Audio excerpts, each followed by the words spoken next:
This should be fun. 2 hours. Miami, Florida State coming up on Saturday. And yes, again, 2 hours of Florida State and Miami talk. And just so we slice and dice it exactly fair and square, even the graphics will switch at 8 p.m. So I will switch and alternate from the Florida State colors to the Miami colors at 8 o'clock Eastern time. Wait, from the bad colors to the good colors, exactly. From the bad colors to the good colors, yes. No, Garnet, God's I color. can't even get through an intro without Jason jumping in here. Okay, yes, Jason. Jason Parker from Chop Chat, Logan Robinson from Noel Game Day, and of course Cam Underwood from State of the U. All about that, you baby. And there it is. Good to see you guys. Excuse me, Cam. Sorry, apologies. You made me want to throw up there. I mean, I would be mad and throwing up too if my team had lost to yours 2 times in a row. But I mean, shoot, we're working on 3. Did you cry when you lost 7 times in a row before that? Oh. Absolutely not. I stood in the stadium every single time down here. I've never been to Tallahassee because I'm not going to lower my personal standards that far. But I mean, I was there. I was there in the 2000 when we beat you 6 in a row. So what's up? You're from Like, Detroit. who else is lost here? What's up? Like, I'm not. I don't shy away. I stand in the paint all day, every day, 365. I wrote a paper in college about how that 2000 game was the greatest game in the series because it sent the most players ever from one game to the NFL. So that was a wonderful game. Yeah, that was incredible. Calm down. Well, the outcome sucked, but whatever. Moving on. So we know that Miami's lost some games, Florida State's have lost some games, but I've already lost control of the show. So that's okay. That's what's going to make it even more fun. Mark Rogers, time of death, 7:03 p.m. Come on now, you didn't even make 3 minutes. I didn't. I made it about 13 seconds.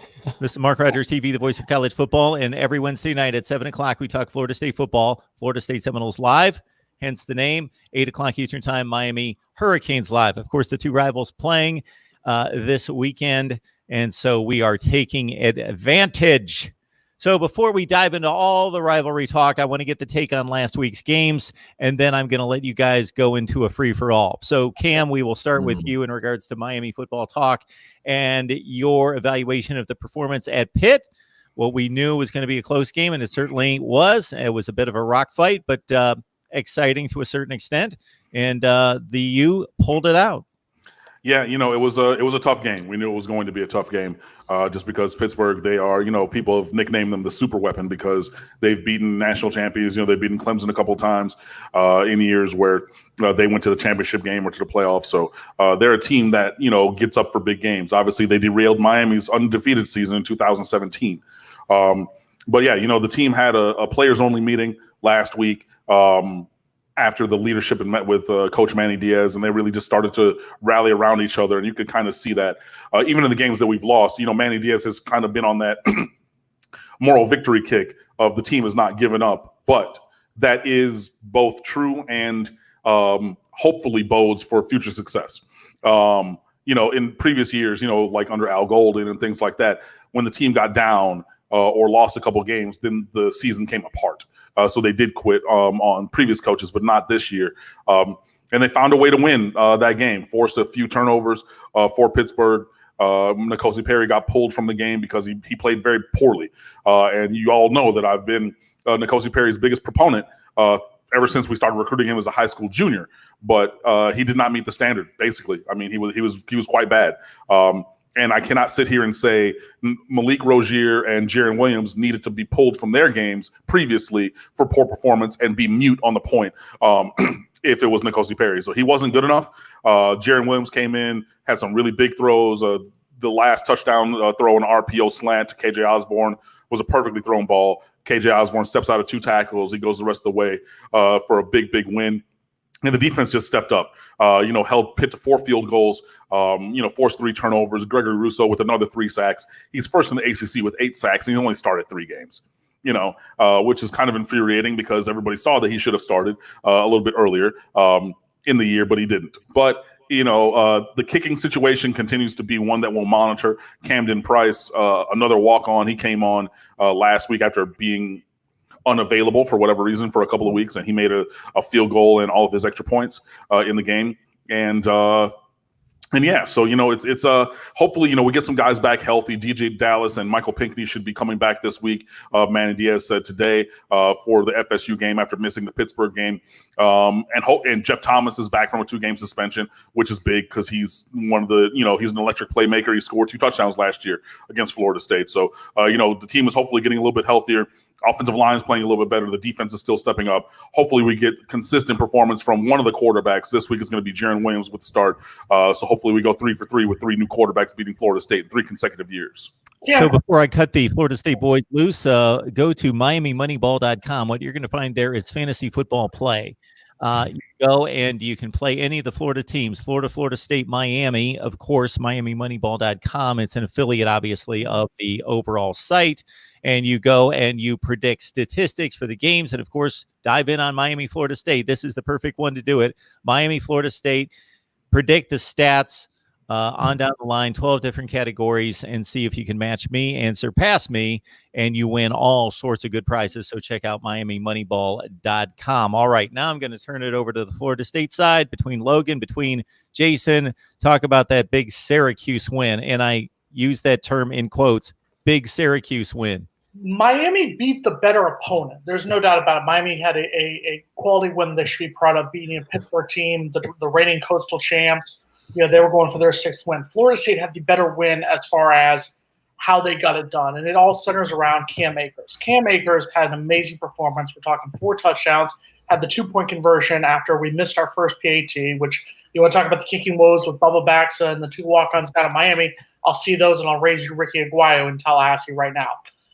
But I think that's the thing. And the thing that worries me from that game was it's 35-3, and then the defense kind of, they took it easy in the 4th quarter. Syracuse gets 2 garbage touchdowns. That's fine against Syracuse. And I get that Florida State built a 35-3 lead. What worries me is that kind of mindset going into the Miami game, because we saw last year, Florida State had a 27-7 lead. Miami got 2 turnovers. They got the ball short field to the end zone and was able to score 3 touchdowns and ends up winning the game by 1 point. So that's what I'm happy about the outcome of the game. What did concern me was them kind of in the 4th quarter going, okay, we got this under control. That's one thing against the Syracuse team. With all due respect to Syracuse, decent team, not a great team, but a decent team.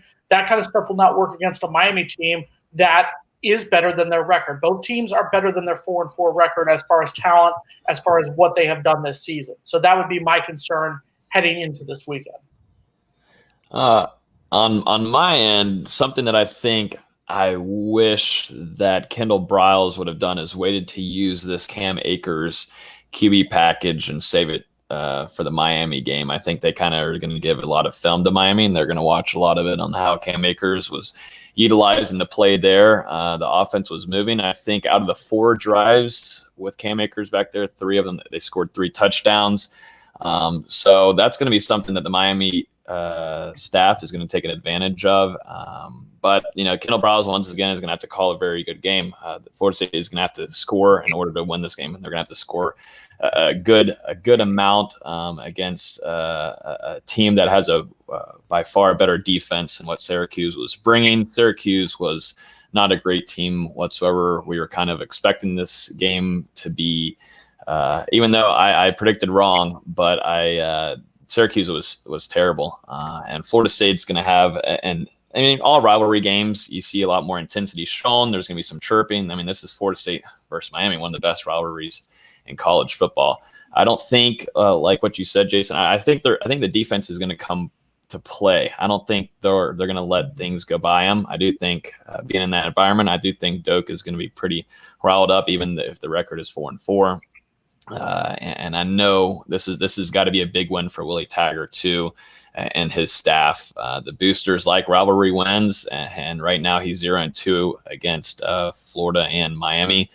And like I said, the main thing I do wish Briles would have waited another week. I was talking about it in the stands with someone sitting next to me. I was like, it's showing successful right now, and it's only Syracuse. Just save it for Miami. So we'll see what happens on Saturday and how Briles is going to call this offense, because they've got to score points in order to stay in this game. it wasn't me in the stands you were talking to because you don't pick up your phone when I called. Hey, I schlepped all the way up here from Fort Lauderdale, and you don't call. You called the wrong one. I never got a call. You were too drunk to answer your phone. I do have a question for Cam though, real quick.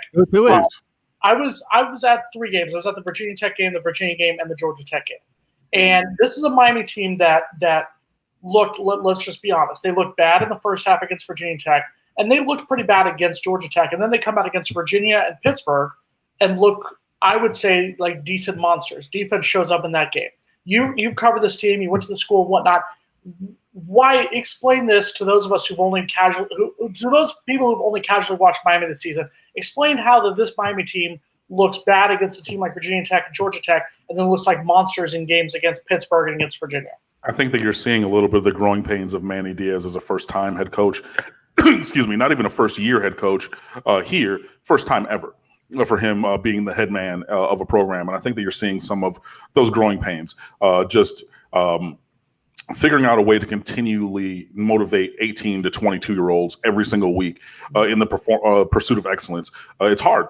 It's hard at any level. I used to teach high school, and I mean, motivating 14 to 18-year-olds every week or every performance or every timeout is tough, but it's even tougher at this level. And I think that you're seeing Manny Diaz kind of not scrambling, but he's to the point. When I was a first-year teacher, I didn't even have a bag to put tricks in to try a new trick for a new thing.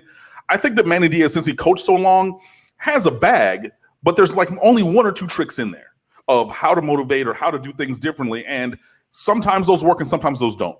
And he's kind of been scrambling or talking to other people and other coaches, even guys on his staff. Dan Enos was a head coach before. Todd Stroud was a head coach before.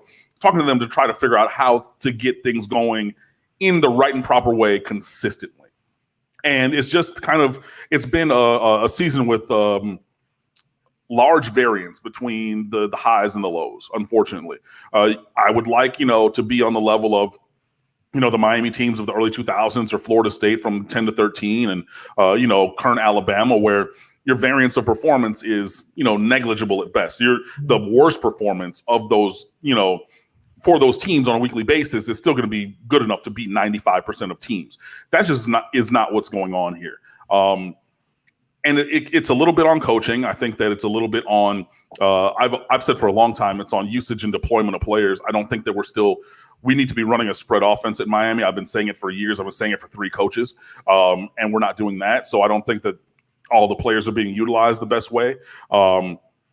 It's just the paradigm for this program was to get have the defense continue to be the elite group that it has been for 3 years and develop the offense along the way. So these games like you see against Virginia or against Pittsburgh, defense carrying the day, offense doing just enough to win. That was what we thought we were going to get. But the defense wasn't as good at the beginning, obviously replacing 3 out of 4 starters in the secondary. The defensive line rotations, offensive line was terrible. Even when Jaron Williams was completing 72% of his passes, it's all dinks and dunks and 5-yard passes, but you're not taking the top off the defense. So you're going more horizontal and not vertical. So then the defenses are going to step down. And then that's when you get Virginia Tech, who says, look, this kid has an injured shoulder and he doesn't have a strong arm to begin with. We're playing man free. We're playing press coverage, and we dare you to get open. And we weren't able to do that. So some teams have gotten to us early in the year, early in this cycle, of Manny Diaz being the head coach, and really exploited the areas that are deficient on this team. So I think with that, and with just young guys not necessarily bringing it every week, with the performance being up and down, I just think that variance between which Miami team you see on a week-to-week basis has really been what's led this season to be 4-4. If you could bring that Georgia Tech team up to Tallahassee, that'd be phenomenal. If you could let Manny know the way they played against Georgia Tech. I think that Georgia Tech team, or the team that played Georgia Tech, is dead. Honestly, with that meeting last week, that players only meeting, I don't want to see them ever again. I don't want to see that first half against Virginia Tech, where we decided just to give the ball to the opposing team and spot them, 4 touchdowns. Which, hey, we spotted y'all a 20-point lead last year, and I was in that stadium. Oh, I remember. I mean, look, that was whoo! It was. look, you guys got that 27-7 lead. Thank goodness you guys don't understand yard lines, so you had that double forward pass. Appreciate that. Otherwise, I mean, but Come on, Cam. that was 2 forward passes. No, it was 2 forward passes, and I said it in the stands. If that was a backward pass, which it was not, that game is over. But I applaud Willie for going for the kill shot there, because if you hit that and it was actually a backwards pass and a forward pass, then then you win. Like it's a wrap there. But they were both forward, so Miami was able to come back. So that was good. Lies, Cam. You're lying to the viewers. I am not. Go back and watch the film. You were lying. It was. I watched the film. I literally watched it. It was forward. I watched it at work. I work at TV. I watched it. I neglected my job and watched. You're looking at the body, trying to say, "Oh, this is where he's going like this." Look at the football. Willie did the right thing there. No, again. Like I said, I applaud that call. That was ballsy. That was. I mean, and you knew Miami was teetering at that time. You know what I mean? And you went for the kill shot. I appreciate that mentality. The execution just wasn't there. Sorry. So we're trying to get fourth down against a team that had won one game and lost to I believe it was the Citadel, or was it Furman? The Citadel. They beat. I think they squeaked by Furman. Yeah. Oh, I've got it. Okay. Yeah. They still have a better coach than Willie Taggart, though. No, who does? I think it's going to be an exercise for later in the season for us to reevaluate my ACC coaches rankings and for me to throw that in Jason's face. Before y'all get on Mark. I'm sorry. That was Mark who said I didn't say anything about it. I said that I appreciated the call from Willie. That was Mark. Mark came out and said that. Mark has been hating since FSU Chat episode 1, so that's fine. I've allowed that with Mark. I'm used to it. He's a Kent State grad, so we're going to let him Ohio. But there's a big rivalry there between Kent and Florida State. Yes, I'm just a Florida State hater. I want us to schedule Kent State, and then I will fly you down to Tallahassee and show you how we do it. All right. That should be a good time. Anyway, let's talk about this rivalry. Please. Cam will get you teed up on the rivalry. What makes this one different, special, all those things? Man, it's it's so close. All these players know each other. They played on the same high school teams or in the same districts against each other. You got Miami Central, Carroll City, Northwestern, St. Thomas Aquinas, Chaminade. You got all these players who played against each other in South Florida and then throughout the rest of the state, because, even teams from, the Jacksonville area will come down for states, or they'll do the intersectional kind of things. Where they'll travel out of their region for a non-conference game or non-district game and things like that. So all these guys know each other, and everybody's seen Miami and Florida State. Y'all know that I'm from Detroit, and the only game that I would see of these teams annually would be Miami versus Florida State, and then Florida versus Florida State, and then maybe one other Miami game. But even when I was growing up in the 80s and 90s, I knew about this rivalry. I knew about these games, and all these kids do too. And I know it's not been on the Miami side. Yeah, it's been 18 years now since we won a national championship, and 15 since we've been to that kind of level of performance. But yet and still, every year against Florida State is an event. And whether, Florida State's winning championships, whether not, it's everybody raises their level of performance. And coaches and players, both current and past, have spoken about this for many years. Miami versus Florida State is a different kind of game. You practice harder, you hit harder. When I was in school at Miami, my dorm was right next to the intramural fields, which is like a stone's throw away from the practice, the Green Tree practice fields for Miami. And for a full week, starting on Sunday morning, they took all of the interior speakers from the Wellness Center and everywhere around campus, and they lined them around the Green Tree practice fields. And the only thing that they played on cursed, infernal, infinite repeat was that war chant. And I hate it with the burning passion of 1,000 suns. I never will like it. I appreciate the greatness of the band to be able to play it and everything. But everybody, if you're walking to class, you wake up in the morning, because my dorm room faced over that way. So I wasn't even on the other side of the hall. But you hear 8 o'clock in the morning, ding, ding, ding, ding, and I'm just like, God dang it. I have a 9 o'clock test and I'm trying to sleep in, but I got to wake up to this?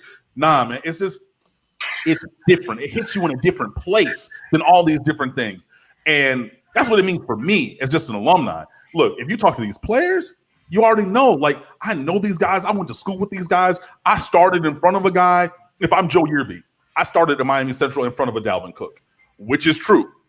But then Dalvin Cook, obviously, he elevates levels at Florida State and single-handedly beat Miami tree time because we had most of those games won, and then 4 got loose and it was over. Like, it's a different kind of beast. And it's the thing that whenever the schedule comes out, even though we knew we were opening with Florida, where's that Florida State game? What weekend is that? I got to circle that. I got to note that. I got to put it in my phone calendar right now in May for October, November, whenever, because this game is different. You know what I got out of that, Cam? Can you teach me how to do that? Yay! How was that? I don't even know. I thought that was pretty clever, and I actually did a little bit better than I thought. All right, from the Florida State side, Logan, what makes this one different? Go on, Logan.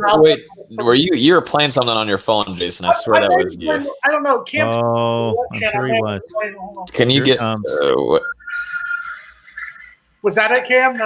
We have no idea. Yeah, I know it was, but I mean, literally 24/7. I mean, just that whole week, you couldn't walk anywhere. I couldn't go to the dining hall on that side of campus because it was blaring like that. Like, golly. That's what it goes back to. You talk about in the I believe it was the U Part 2 documentary where Mike Rump talks about that, about how Mike Rump and Ed Reed said that was basically played the entire time. FSU puts up the hurricane flags on the practice field starting the Sunday before the game. Yeah, it is, without a doubt, and I'll go out and say it, and even now, it is still the greatest college football game.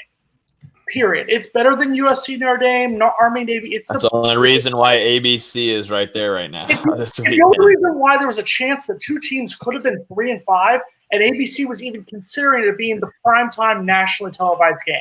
I get that they've trust me, we've worked in TV long enough. They've got the montage ready of Lamar Thomas in '92, Marvin Jones in '92. They've got the montages ready to go. Do me a favor, Jason, sometime. And this is not the time to argue this. Here we go. I'm going to throw this out there. Be quiet. Go ahead. Go to the college football schedule of any season, all right? At the beginning of the season, way before they've scheduled anything. Do it in like June.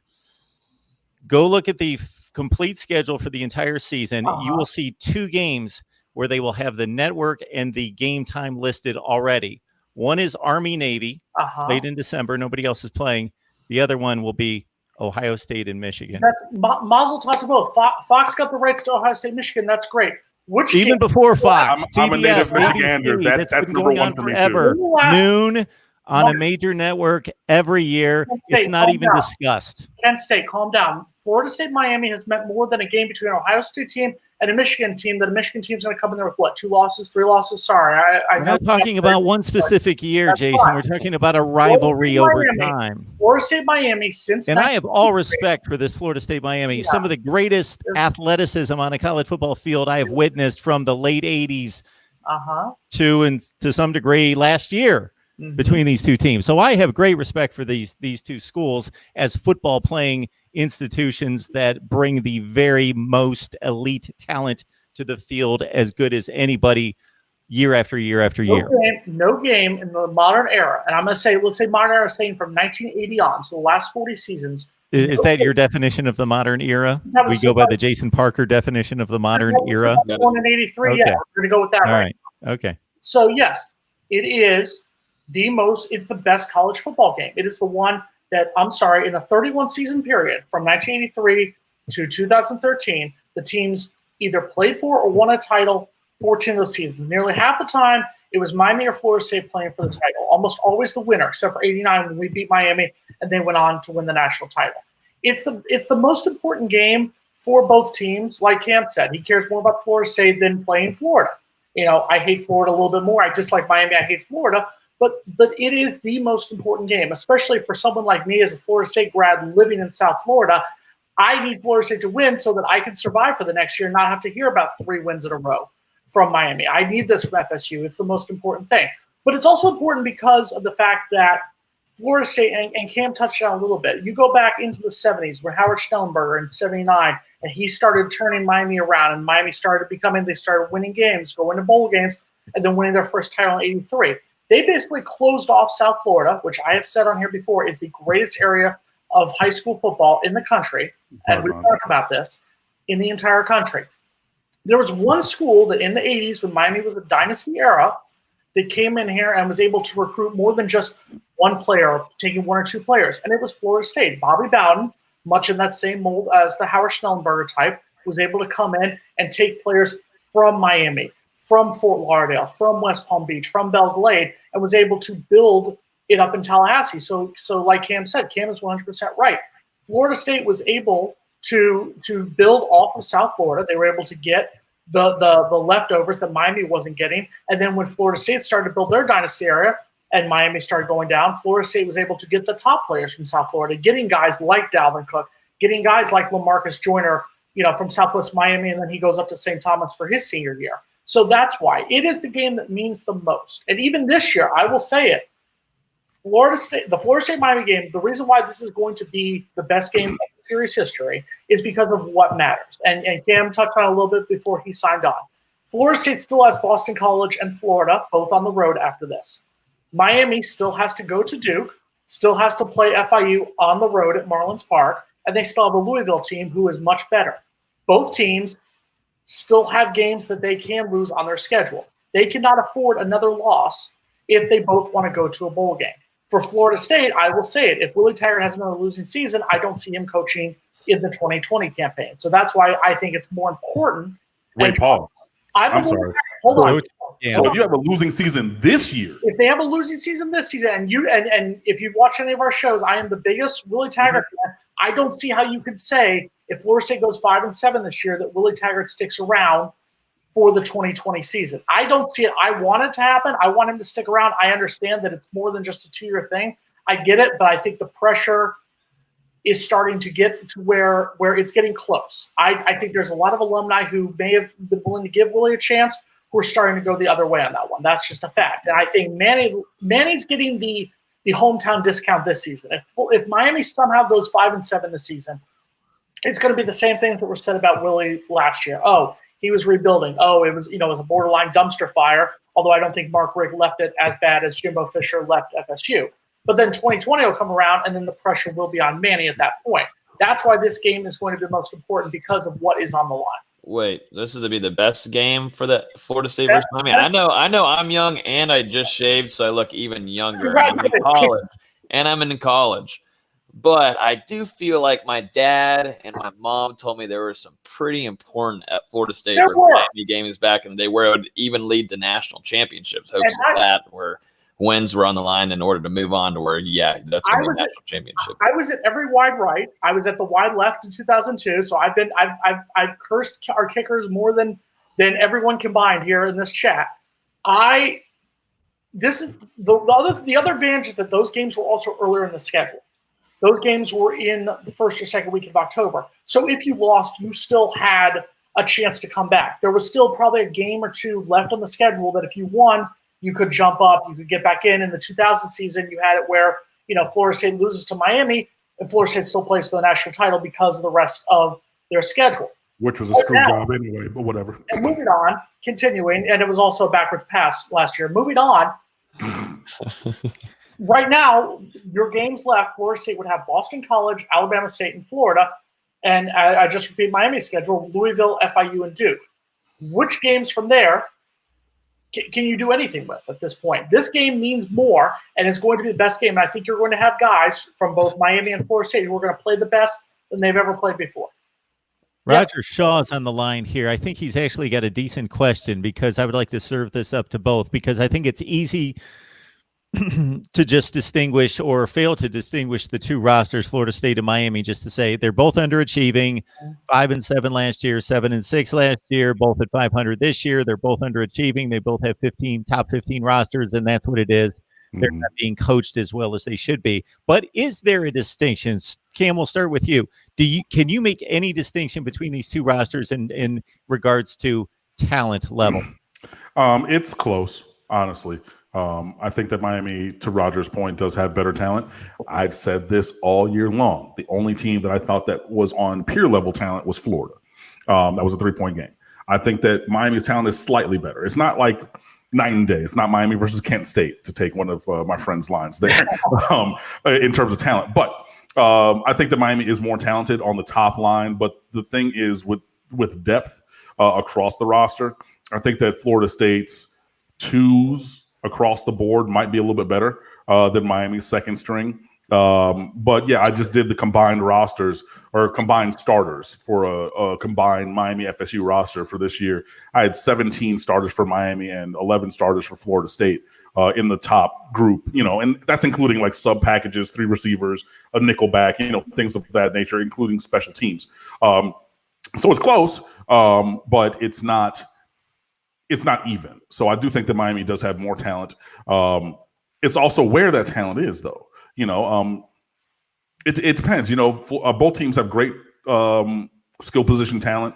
Both teams have some talent at quarterback, but it's been inconsistent at best, whether it was at this school or other schools, like your boy Hornibrook, who, whatever. I know he beat Miami twice, or once because he got benched in last year's bowl game for Wisconsin. But yeah, I think that the overall rosters are very comparable. If you're talking about 4-star, 5-star blue chip talent, it might be 2 or 3 more, or there might be, to speak proper English, 2 or 3 more players on Miami's total roster than on Florida State's of that caliber. But it's really close. But I would say that Miami's starting lineup across the board is a little bit more talented than Florida State's.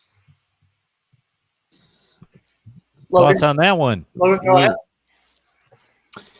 I think it's really close. I mean, there's so many different ways you can look at 247. You can look at all different kinds of sites and how they're reported and whatnot. But I do think both teams are kind of shared the same amount of talent, but it goes further. I mean, it depends on most of these guys and how successful they are on the field. But I mean, Florida State loses so many guys. I mean, Florida State's got guys that will leave.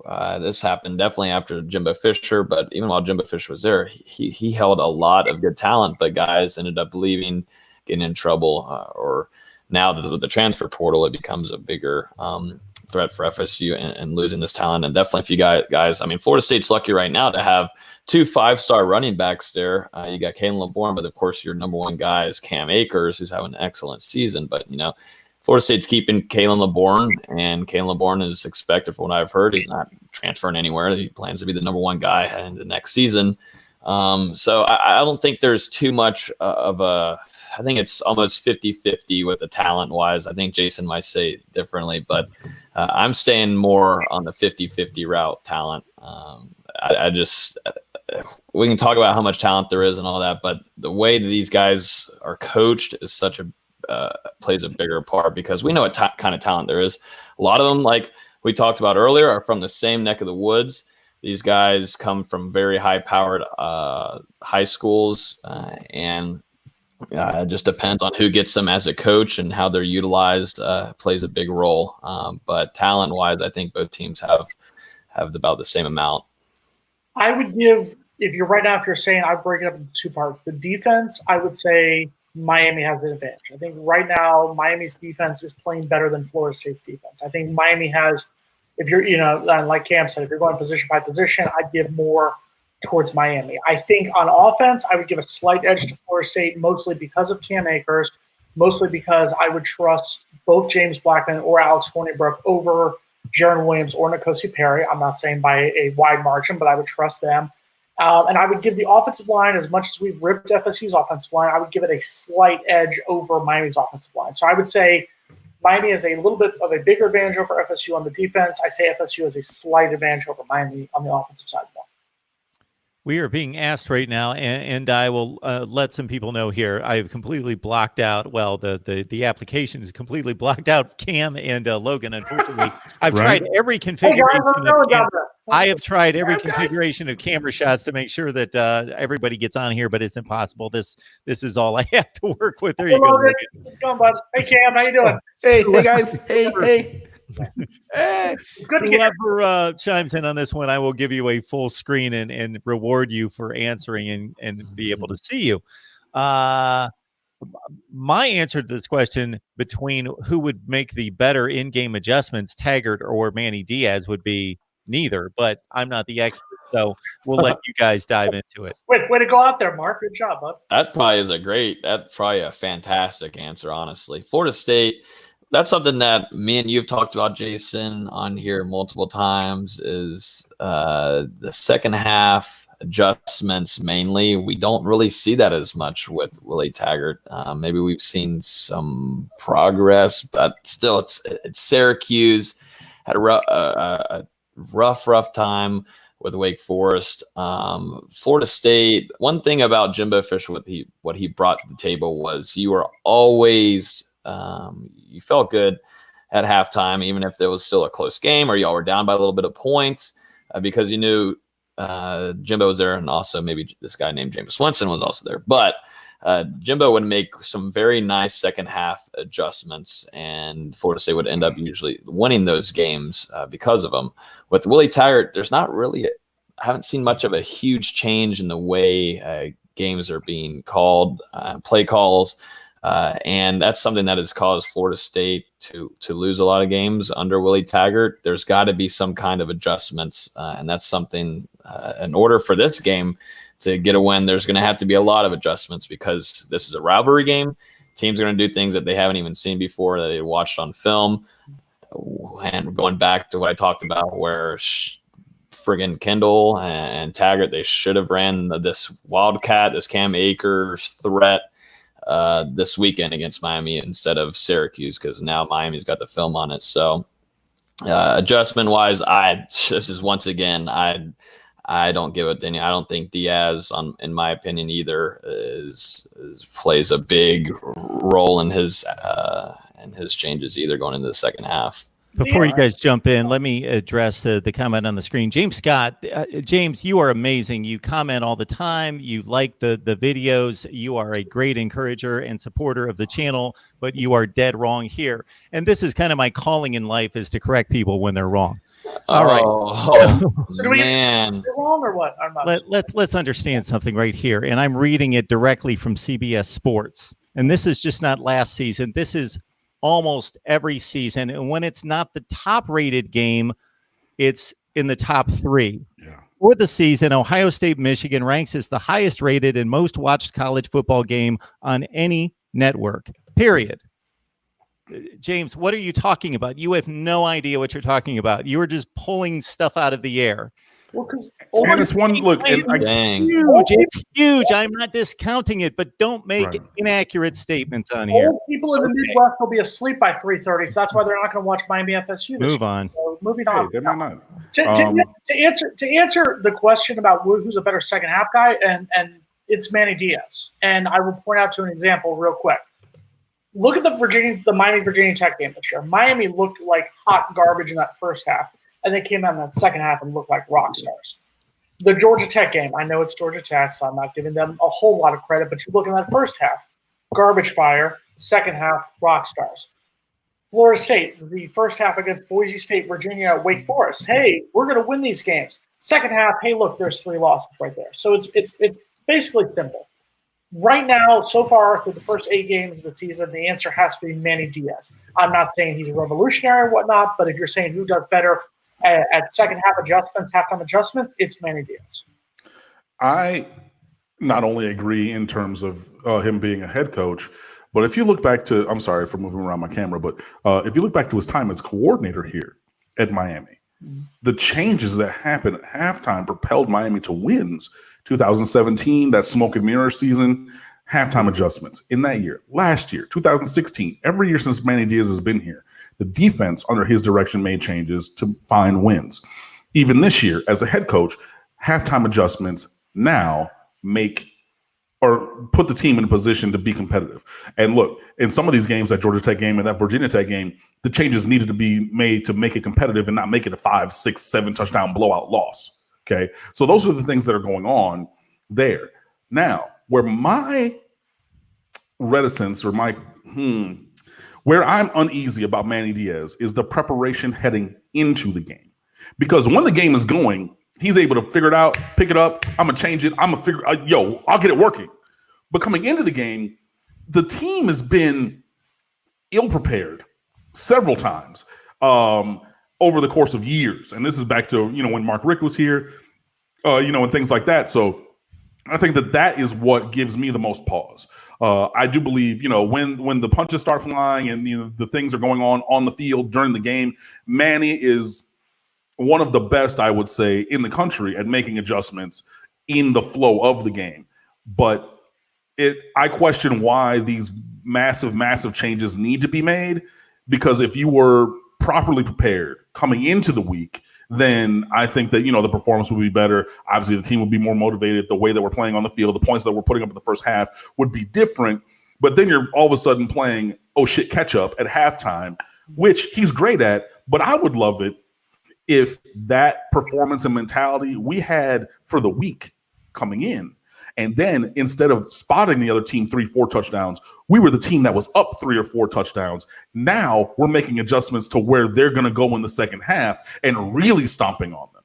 That's what I would like to see. So the lack of preparation and proper performance in the first halves of games, that's what concerns me more than halftime adjustments, because Manny Diaz has proven for years as a defensive coordinator and even in his first year as a head coach, he will switch things up at halftime to make the performance better. Cam, what are your thoughts on Dan Enos? We talked about him a little bit. He's in his first year as Miami's coordinator. Manny Diaz brought him in as offensive coordinator.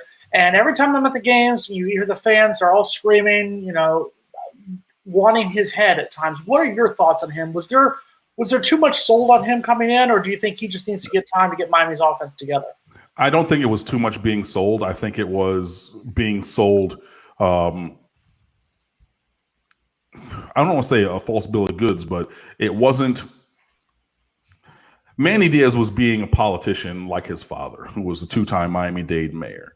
And when people were saying, hey, Miami has all this speed, all this talent in the skill positions, so we're going spread, right? And he said, I'm not going to say spread. I'm going to say cutting edge, dynamic offense.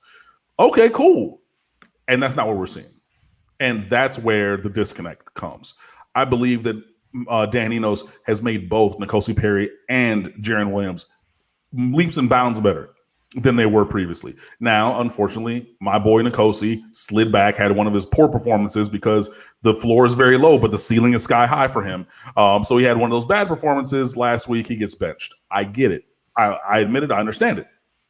But both of them have raised their games. And if you look at when N'Kosi came in against Virginia Tech, if you look at the couple of wins that he had, all those things, if you look at Jaron Williams to begin the year, both of those guys are demonstrably better quarterbacks. And I think that's really where Dan Enos's expertise has come through. I would like to see a little bit more creativity. I would like to see more pace and space in the offense. And I know that he's hamstrung a little bit by the offensive line being abjectly terrible. Yet and still, you got to figure out a way to scheme around that. So, maybe not as much I formation under center, hard back to the defense, play action, things like that. Some of those things are great, and you can pick your shots. But I would like. I've always said pace and space, whether when I was a basketball player or watching football or anything that soccer. That's my preferred offensive style, and especially with the talent that's on this roster. So it is a little infuriating when you're seeing all these guys and all this talent not being used in the way that you think.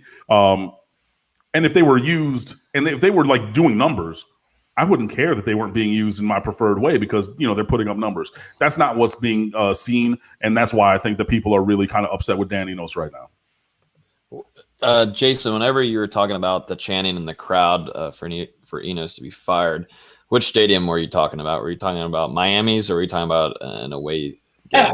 At Hard Rock Stadium, both the Virginia game, the Georgia Tech game, and even a little bit in the first half of the Virginia game, there was a sentiment of, and I think, and this is once again as a Florida State alum who covers Miami for the local media down here, there's almost that sentiment of, okay, Dan Enos was brought in, hey, here's this coach. He worked with Nick Saban. So it's automatic. And this is where we've talked about this before. Stupid fans. There's stupid FSU fans, stupid Miami fans, stupid Florida fans, stupid Alabama fans. So they see, okay, Dan Enos coached with Nick Saban, so we're going to have the same success that Nick Saban's having at Alabama.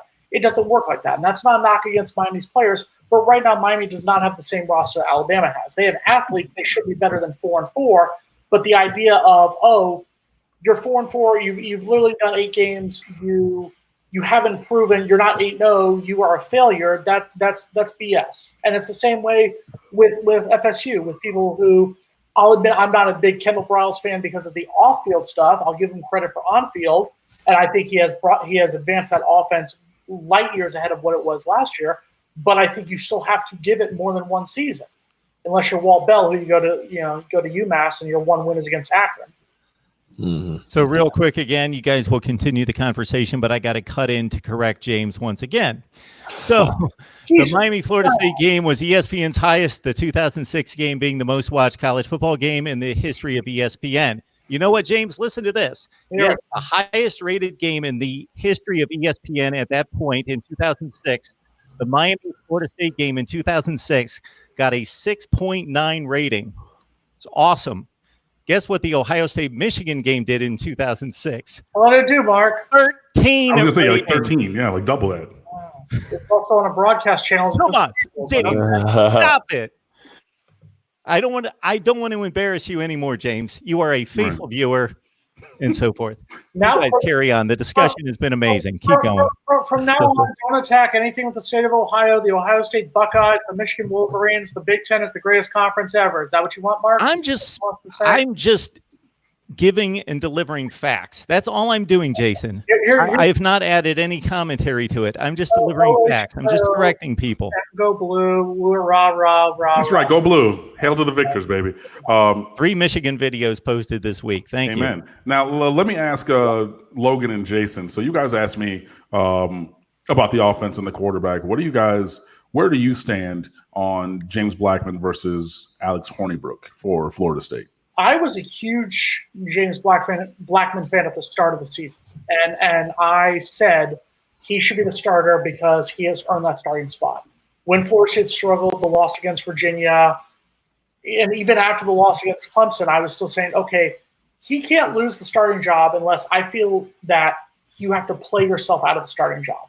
And I think that Wake Forest loss played him out of the starting job. And I think that Willie Taggart and Kendall Briles, whoever made the final decision, made the right decision starting Alex Hornibrook against Syracuse. I believe that Alex Hornibrook will start against Miami, and I think that is the right move because I think Alex Hornibrook is slightly better against the blitz when Miami is going to put so much pressure on him, more than he has seen from anyone outside of Clemson so far this season.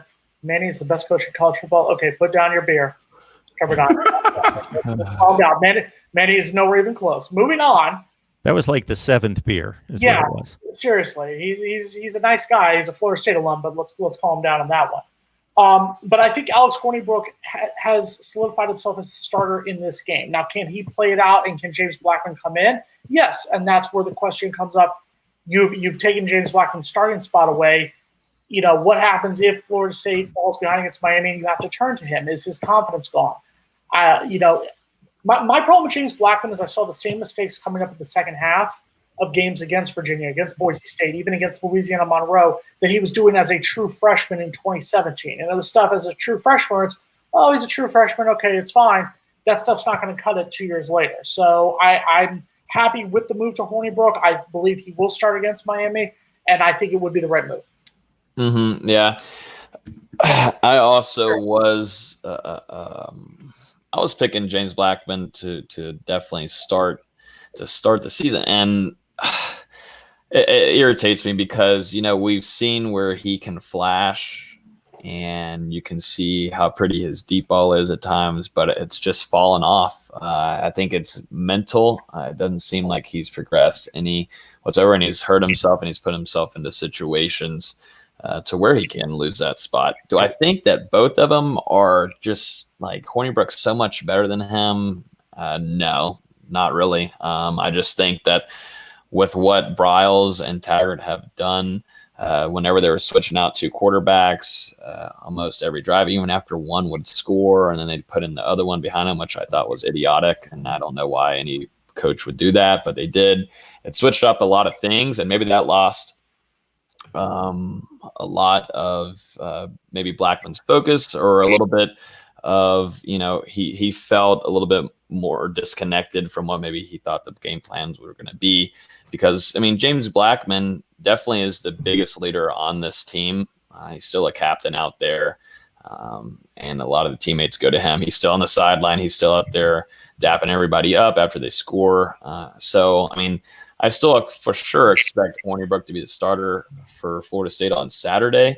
I just don't see where there's much of a big difference between both of them. I just think James Blackman has consecutively put him into bad situations to hurt himself with losing that job. But you can definitely see a difference in long ball and arm strength. We saw it definitely on Saturday, at least against Syracuse, where Hornibrook's trying to go deep, and these balls are way too short for guys that, you lead them on a little bit. That would be an easy 6 for talented guys, definitely like Tamarion Terry. And James Blackman, although, we saw him throwing deep balls, and, it looked like he was going to be a freaking Heisman candidate the first game, where Florida State was scoring nonstop against Boise State. But things have regressed, and you hate to see it for a guy that worked really hard this offseason, told the team, he stood up in the team meeting before the season started saying everybody to get off social media. And a lot of people on the team look up to him, they respect him. So you never know. If Hornibrook is not playing well, then you might see Blackman go out there and get it. I think that'd be his final chance to maybe get be the starter for the season. But we're deep into the season now, and it seems like they're going to try to go with the way. Hornibrook got to win against Syracuse, but I mean that's freaking Syracuse. So I don't think there's much of a difference between those two quarterbacks, honestly, except for that deep ball threat, and that's what James Blackman brings to the table. Kim, I'm going to flip it on you for one moment here. Now, you talked about how you're a big supporter of N'Kosi Perry. Obviously, N'Kosi Perry started a little bit. He came in the Virginia Tech game, relieved Jaron Williams. Then he was the starting quarterback from there. And then now Manny Diaz is turning the keys to the offense back over to Jaron Williams. What are your thoughts about that? Because I'll tell you this, I talked to Miami fans at work. They were pretty much split. Half of them like, okay, great, Jaron Williams. Other half wanted N'Kosi Perry because Perry does have that experience of beating Florida State. What are your thoughts on it? And what have you seen? You talk about the ceiling versus the floor. What have you seen from both of those quarterbacks this year, since FSU will probably see both at some point? I don't think that, first of all, Miami's going to play both. I think that the plan is to ride Jaron Williams unless he gets injured. That's just not really unless things fall apart like last season. You know what I mean? But I don't think that there's any plan to go in and play both. So I disagree with that foundation to begin with. N'Kosi Perry is more athletic, so you've seen him run more. He has a way stronger arm, so you can see him push the ball vertically down the field. Jaron Williams is immensely more accurate with the ball. And the offense just looks different. Like I said, when N'Kosi's in there, there are more vertical throws down the field. Now, there are vertical throws with Jaron Williams, and hopefully his shoulder is finally healed after getting hurt against Central Michigan. I believe it was the first time that he really hurt his throwing shoulder. People were saying it might have even been against North Carolina that the initial injury to his throwing shoulder happened, but I don't recall that. So hopefully, there still are some vertical throws with him. It's just not as much or as far as when N'Kosi Perry's in. The offense is a little bit more horizontal, so you'll see more tunnel screens, and you'll see more, just stop screens, those now routes, if you will. Miami's been relying a lot on the screen pass to the halfbacks, even against Virginia with N'Kosi Perry in there. So those are things that are kind of standard with both, and then just trying to find the footing to run the ball well. Miami is better at the intermediate throws with Jaron Williams, again, because of his accuracy. The dig routes, especially on dagger concepts where the number 2 receiver runs a vertical and the number 1 receiver runs a square in behind him. Jaron Williams is money on those throws between 12 to 18 yards. I mean, they're always on the money. So there are those things. Brevin Jordan could be used a little bit more, but he's the best tight end in the country. I don't really have any room for anybody to dissent to that. But he's been used a lot more as a blocker than a receiver this year, especially with the state of the offensive line. So there's that. And then just really trying to find that running game, because that'll set up the play action pass. When we, instead of having a phantom play action to a running back on 3rd and 13, when the opposing team already knows it's a pass play. So you're really just putting yourself even more behind the 8 ball there. So both quarterbacks do bring different skill sets, just like you guys were talking about with James Blackman and Alex Hornibrook. I believe for right now, and I said it immediately after last week's game at Pittsburgh, Jaron Williams is going to start. and again, just like I said up at the top earlier today, I would have been. Oh, I mean, I was maybe a little bit more delicate with it this year because I am a N'Kosi Perry fan, but his performance was to the level of a Malik Rozier performance from last year or the year before, which I was very, very, very, very down on, very negative about. And if the performance numbers and the way that it looks and the points on the board are the same as that with a quarterback that I openly derided for the better part of a season and a half, I cannot sit here and say that he still deserves to start when there's a guy with comparable talent, although a different skill set on the bench there who had already started some games this year. So I'm perfectly fine with the move to go to Jaren. He does present some different opportunities for the offense and some different things for the defense. But yeah, it's really, N'Kosi Perry, look, when he's hitting like that second half against Florida State last year, I mean, you see how amazing the performance can be. Unfortunately, it's inconsistent, and in this game, I think the consistency is going to be key. So yeah, give Jaren that opportunity. And 2 years ago, Malik Rozier had no experience playing Florida State, beat them up in Doak. Mm-hmm. Last year, N'Kosi Perry got the start last year as a redshirt freshman against Florida State, had no experience beating them. With a quarterback on the bench who had beaten them, he beat them. So I'm not going to – and I know people are saying, why don't you just play the guy who's beaten Florida State? The last 2 years, we've played other guys, and they've beaten Florida State. So I don't see that as a necessary requirement to start this game. But having previous experience playing against Florida State would be beneficial for Jaren. But he's already played against Florida. He's played at North Carolina and some other games, so I'm confident that he'll be okay. Can you explain to me real quick, and this is not necessarily a shot at Miami or a shot at Manny or the offense or anything, but why the hell did Tate Martell transfer? If he's not going to get time, and I'm not saying he should be the quarterback because I was at practice and I think Jaron Williams should have gotten the start of the season. Mm-hmm. I would have minded N'Kosi Perry if I was a Miami fan. But explain what's going on with Tate Martell. What is that all about? Tate Martell came in as a quarterback. He did not win the job. He moved to slot receiver. This week, he's back at quarterback full time, which, is kind of, the indecision of a young player a little bit, but going back. But it was, I believe that he transferred before we announced Dan Enos as the offensive coordinator. And the big push here was really Brevin Jordan. I mean, they were high school teammates of Bishop Gorman. You already had Bubba Bolden coming in as well. Transferring from a JUCO after he was dismissed from USC last year. Even though USC said that he could go back there, he decided to come to Miami. So you have two of his high school teammates, one in the same grade being Bolden, and one from the year behind him in Jordan. Their families are close. Obviously, the coaching staff knows those guys and their families and everything. That's really what greased the wheels for him to come down here. Newport Kane says Miami should go after Joey Gatewood from Auburn. I'm not going to turn away a guy who's as talented as Joey Gatewood. I'm not necessarily looking for him to come down here, especially with Tyler Van Dyke, a 4-star coming in this recruiting class. But who knows if all the quarterbacks stick or anything. A guy who's as big and talented as Gatewood, if he wants to come on down, fine, whatever. Anyways, the point of my answer is it was really the 702 contingent, the Las Vegas natives in Bubba Bolden and Brevin Jordan, their families and the coaching staff. That's what got Tate Martell down here. And if Miami was running a spread scheme on offense of the style of my mind that I think that would best suit this roster, then I believe that Tate Martell would have started. But when you have Dan Enos coming in with the pro style, so you got to hit all your steps in your dropbacks from under center. And even when Tate Martell was at Ohio State, they didn't work under center. They worked in shotgun. So now you got to hit your steps in your drop from under center. You have to be pinpoint accurate with your throws. You have to have a little bit more arm strength than he has because he doesn't have a strong arm. This offense just does not suit his skill set. And he wasn't necessarily recruited here or brought here to play in an offense. He was brought here by the homeboys to be on the team, thinking that there might be a spread scheme, and that ended up not being what happened. And then obviously we went with other options. So that's my answer.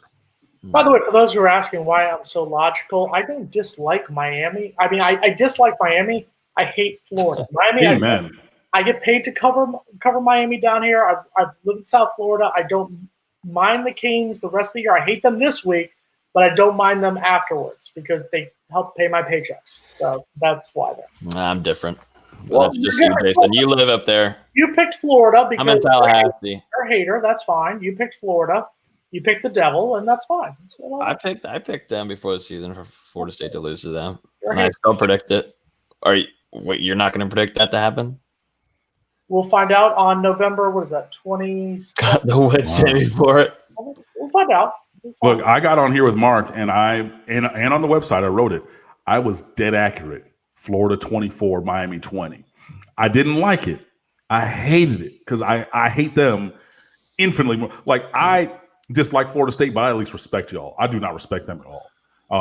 So it hurt me to my core to say that they were going to beat Miami, but just evaluating the situation pragmatically, that's what I saw. So I will say this one thing before we turn things over back to Mark. I will wait until after this Georgia game, and I'm not saying, because I know Mark's going to yell and go, "Oh, you're saying Florida State's like Georgia." No, I'm not saying that at all. I want to see if Georgia goes out and dog stomps Florida and beats the hell out of them and knocks out a couple of their players. Then I think Florida's a much different team when they play Florida State. If Florida plays it close, or if Florida somehow upsets Georgia, then that's a different story.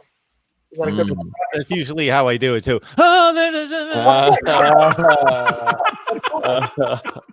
Yeah. All right. Yeah. Here, Mark Rogers TV, the voice of college football. This is our big Wednesday night each and every week with Florida State Talk at 7 o'clock live, and 8 o'clock is preserved for Miami. We combine the two. hey, switch some colors. The Canes Second get hour. it on at Let me get my trick daddy up here. Hold on a second. Yeah. Switch them colors on the screen, though, Mark. It's 8:02. Those colors. If I can midstream, I will be switching those colors. I am right. what am I, like a minute late, 2 minutes late? Okay. Okay. All right, hang on just a second. We got the super chat available if you'd like to contribute to the channel and this specific show.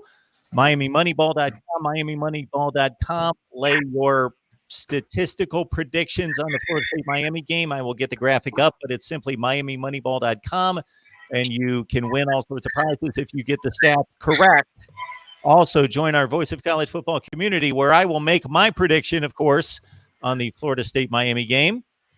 This is for you. I am at 58% against the spread, so that can make you some money. 58% against the spread, and that's not even the main purpose or aim of the Voice of College Football community, in which you will find the link in the description section below. What it's all about is joining me for an exclusive live stream every week, and just joining the community as we build it out from there. And of course, it's almost Christmas time. It's coming. Shop on Amazon. Use the link in the description section below and help us build the channel if you love college football and want this to continue on and on and on and on and on and on. Where are these teams going to land at the end of the season? Logan, we'll start with you. So Jason, I think, has to continue to revise his prediction. Did it start around 10-2? No, I never once said Then continue to revise it. there. That's your Ohio math going on there. No, I said 8-4 or 9-3, and if they win out, they will be 8-4. So no, I don't have to revise anything. But go ahead, Logan. Well, you said 8. I said 8-4 or 9-3. Or 9-3. Is that typically how we do predictions? 8-4 or 9-3? Logan said prediction? 7-5. Logan said 7-5 or 8-4. So are you gonna knock him too, or just me? No. I said 8-4 for both teams. To I start the said season. 8. I'm on record. I said 8-4. I said 8-4. I'm busy listening to Trick Daddy down here. I'm getting ready to go. I was wondering what that was. Because Trick love the kids. Trick Daddy, you already know from the You Part 2 documentary. Big facts. Here in 2014. That was a horrible 2 hours wasted on ESPN. But moving on. Go ahead, Logan. But you watched it, though. Yes, because I work down here. What am I supposed to do?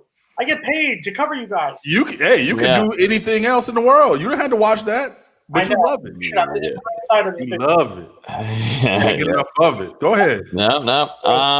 So what are we doing? We're revising our schedule, or we're revising the record. Is that what we're doing? Well, I just want to know how you see the rest of the season playing out based on, of course, where you stand now and your level of encouragement or disappointment to date.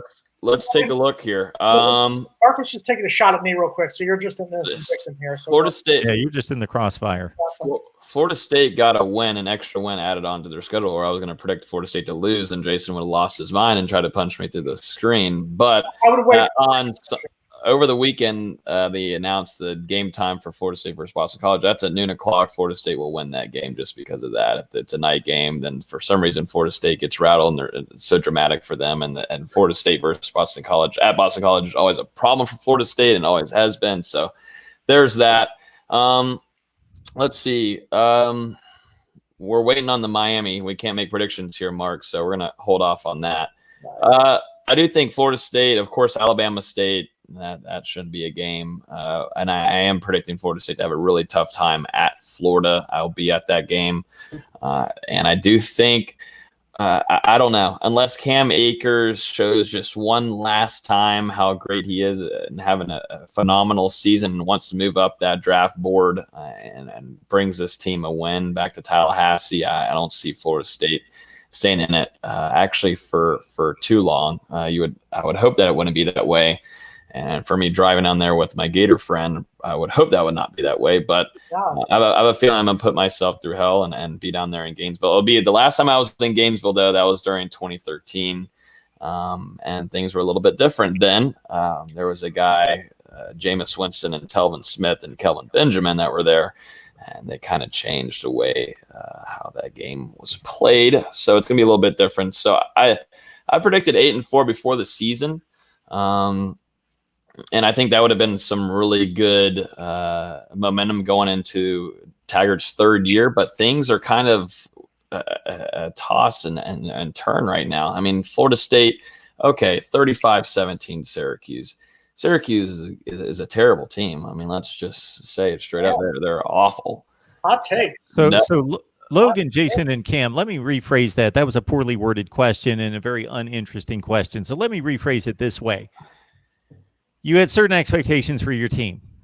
Many of those have yet to be met and won't be met based on what you thought preseason. But none of you three thought that your teams were going to compete for an ACC championship because of that monster on the other side. But certainly, well, for Miami, the monster's on the other side. But certainly thought that they were going to be much improved teams over what they showed last year. So maybe more or less a review of what the past a little bit. What are we 2/3 through the season? What are the disappointments? What is hopeful? What is encouraging? What is a huge area of development? Where does this program and the team stand versus what you initially thought? As we just go back 2 months ago to the beginning of the season, a lot can change in 2 months of evaluation.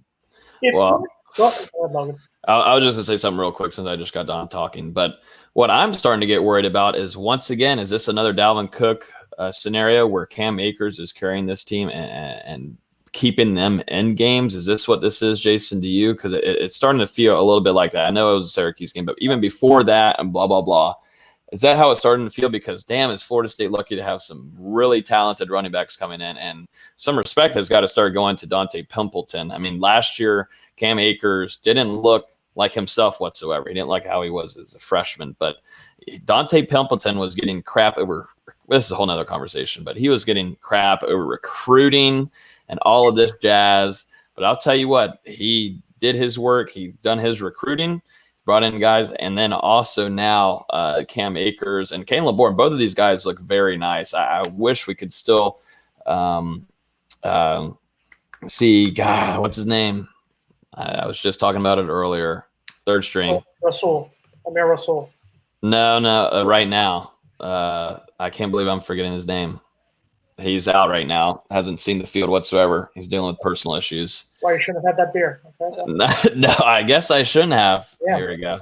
Well, I get that up. Let me answer your question real quick, though. Number one, I think Cam Akers had a bad 2018, both because that offensive line was god-awful and because of the fact that you literally were going from the pro-style, trying to be an NFL offense of Jimbo Fisher to the let's just try to act like we're NCAA football 2019 video game with Walt Bell and Willie Taggart. You're trying to run this kind of spread option offense with pro style players. So I think that was the problem Cam Akers ran to last year. I think this year, the offense, those guys have started, they played a year, they know they're still struggling, but they're a little bit more comfortable. And that offense under Kendall Briles has been toned down a little bit. It's a little bit more of a pro style friendly, but it's more of a a good mixture of both. I'm giving. What? Sorry, it was Anthony Grant who that was talking about. But yeah, I mean, but I'm still giving it to Cam Akers. Not only what he's done during games and where you think he should absolutely be tackled, he gets out of it. A lot of this has got to be put on him too, not just how maybe the offense is run. This is the second year, blah, blah, blah. I mean, there's still a situation where there's 3 guys on him and he gets out of it. And then there's also the thought process of how much time and how many plays he's getting during games. It is absolutely ridiculous how much playing time he gets and how much effort he's giving. It is incredible. That goes towards what he did during the offseason and working out and conditioning. This dude is stupid in shape. He looks like he's James Wilder with about no % of fat on him. A lot of props is going to him, and he's going to actually do very well moving into the league with this because, I mean, the offensive line isn't the greatest whatsoever, and we know that. I mean, we can talk about that Canes-wise too. You got 10 minutes. You want to talk about offensive line here, Billy? No, I don't think we want to talk about that one as a whole on the live stream. To answer the other question you asked, am I seeing a lot of Dalvin Cook? Yeah, and I'm perfectly fine with that. Dalvin Cook, pardon language, Dalvin Cook kicked ass for 3 years, and sorry, Cam, kicked Miami's ass 3 times. So I'm perfectly fine with Cam Akers being just like Dalvin Cook. I will be more than happy to take that. Now, to answer Mark's question, am I disappointed? Yes, I'm disappointed in the second half. I'm disappointed in what pissed me off as a Florida State grad about the Wake Forest game was it was just like watching the Boise State game, the Virginia game, and to a certain extent the Louisiana Monroe game. It was like they regressed after the Clemson loss. It was great first half, crappy second half. So that's what frustrated me about that Wake Forest game.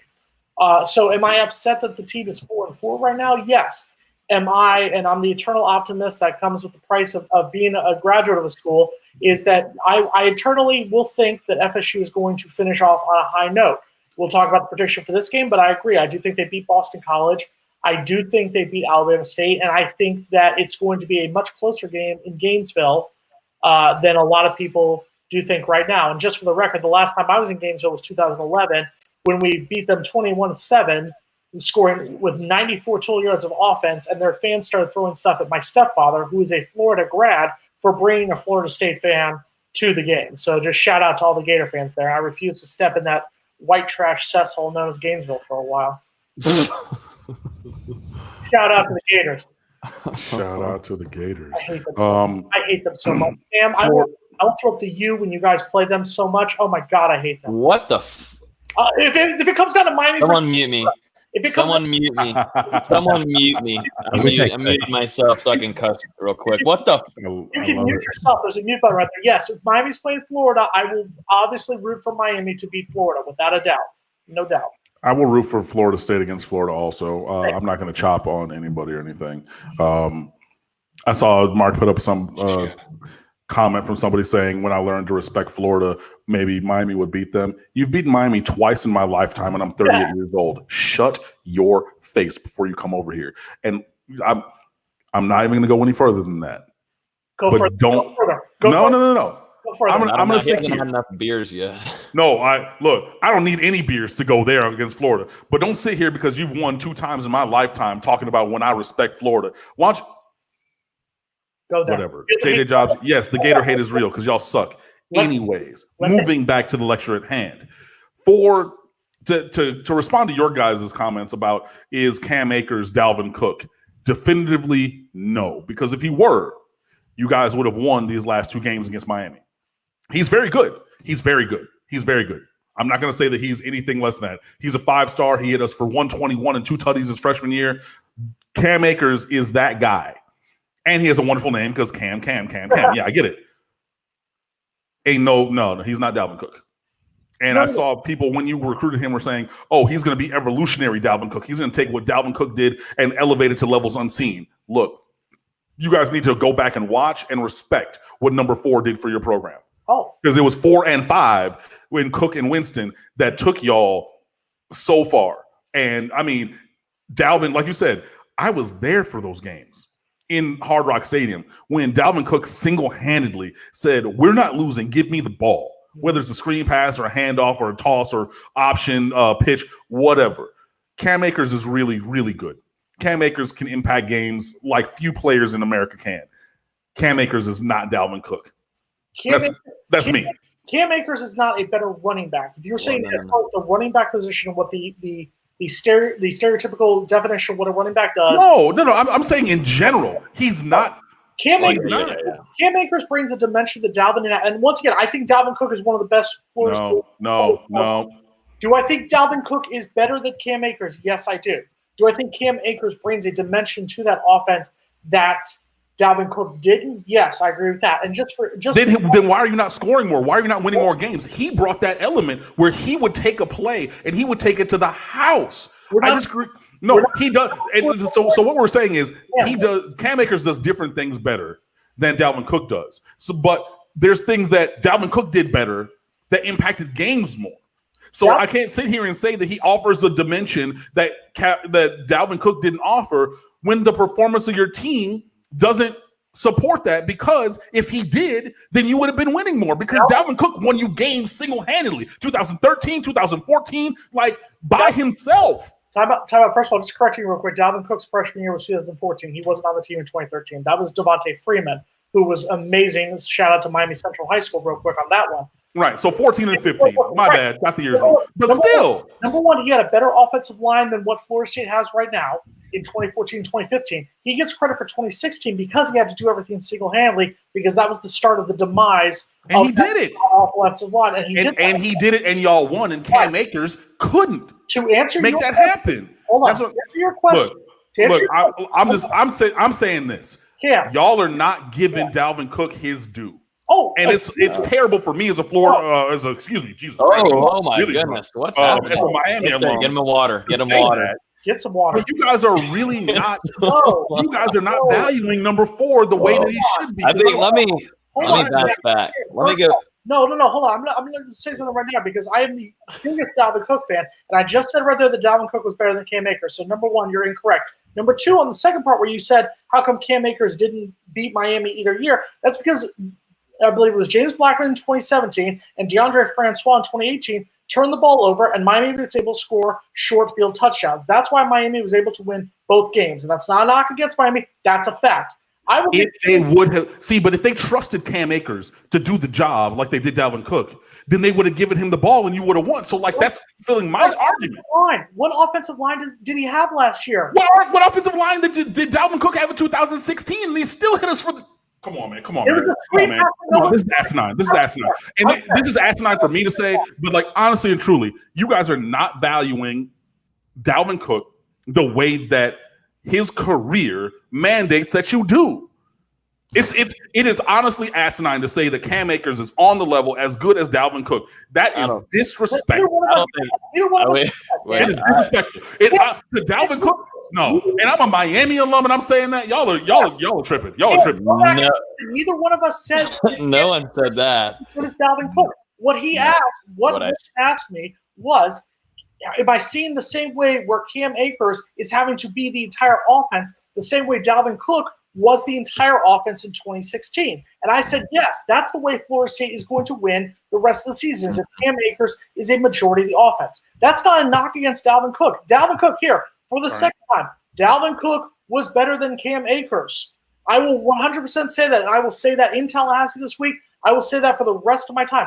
Dalvin Cook is better than Cam Akers without a shadow of a doubt. The question was, are we seeing the same type of thing where Cam Akers is having to lead the entire offense? And the answer is yes. And my comment was, I'm fine with that, because of what Dalvin Cook was able to do in 2016 is the stuff of legends, because of the fact that the offensive line was god-awful. And the fact that he was able to do what he did in 2016 with that god-awful offensive line, with DeAndre Francois as the quarterback, after that solid game against Ole Miss, and you saw him start to tank as the season went on, yes, Dalvin Cook deserves so much praise for what he did in 2016.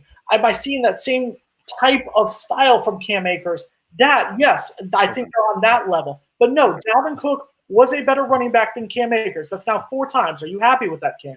I am happy with that. One thing that I did notice too is that we're not talking about any of the Miami running backs. So it's good to see a lot of the praise coming to Florida State during this segment. He asked you directly about that, first of all. So mute that. I had As I was going now. Someone that said DJ Dallas is better than Cam Akers. No, How many beers are they on? Because I need to grab some more. No, they're on their second. They're on their second 12er of Natty Ice themselves. Unrelated side note: did Mark go to like Five Guys or something? Because we haven't seen him in about 10 or 15 minutes. I'm just making sure. He's enjoying it. He's got his popcorn. I know, right? Look, yeah, this is easy for me. This is light work. I love this. I just wind you guys up and let you go. Seriously. You don't even have to wind.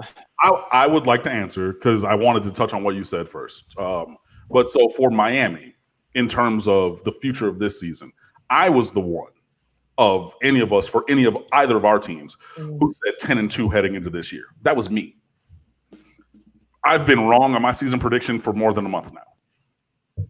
I mean, there's nothing to say about that. For Miami moving forward, the goal just has to be to win as many games as possible and win a bowl game. Whether that's 8 wins in the regular season to win out and then win a bowl game to get to 9, whether that's 7+1, whether it's 6+1, whatever it is. First of all, bowl eligibility, because we're not bowl eligible yet. So first of all, we have to get bowl eligible and then win that bowl game.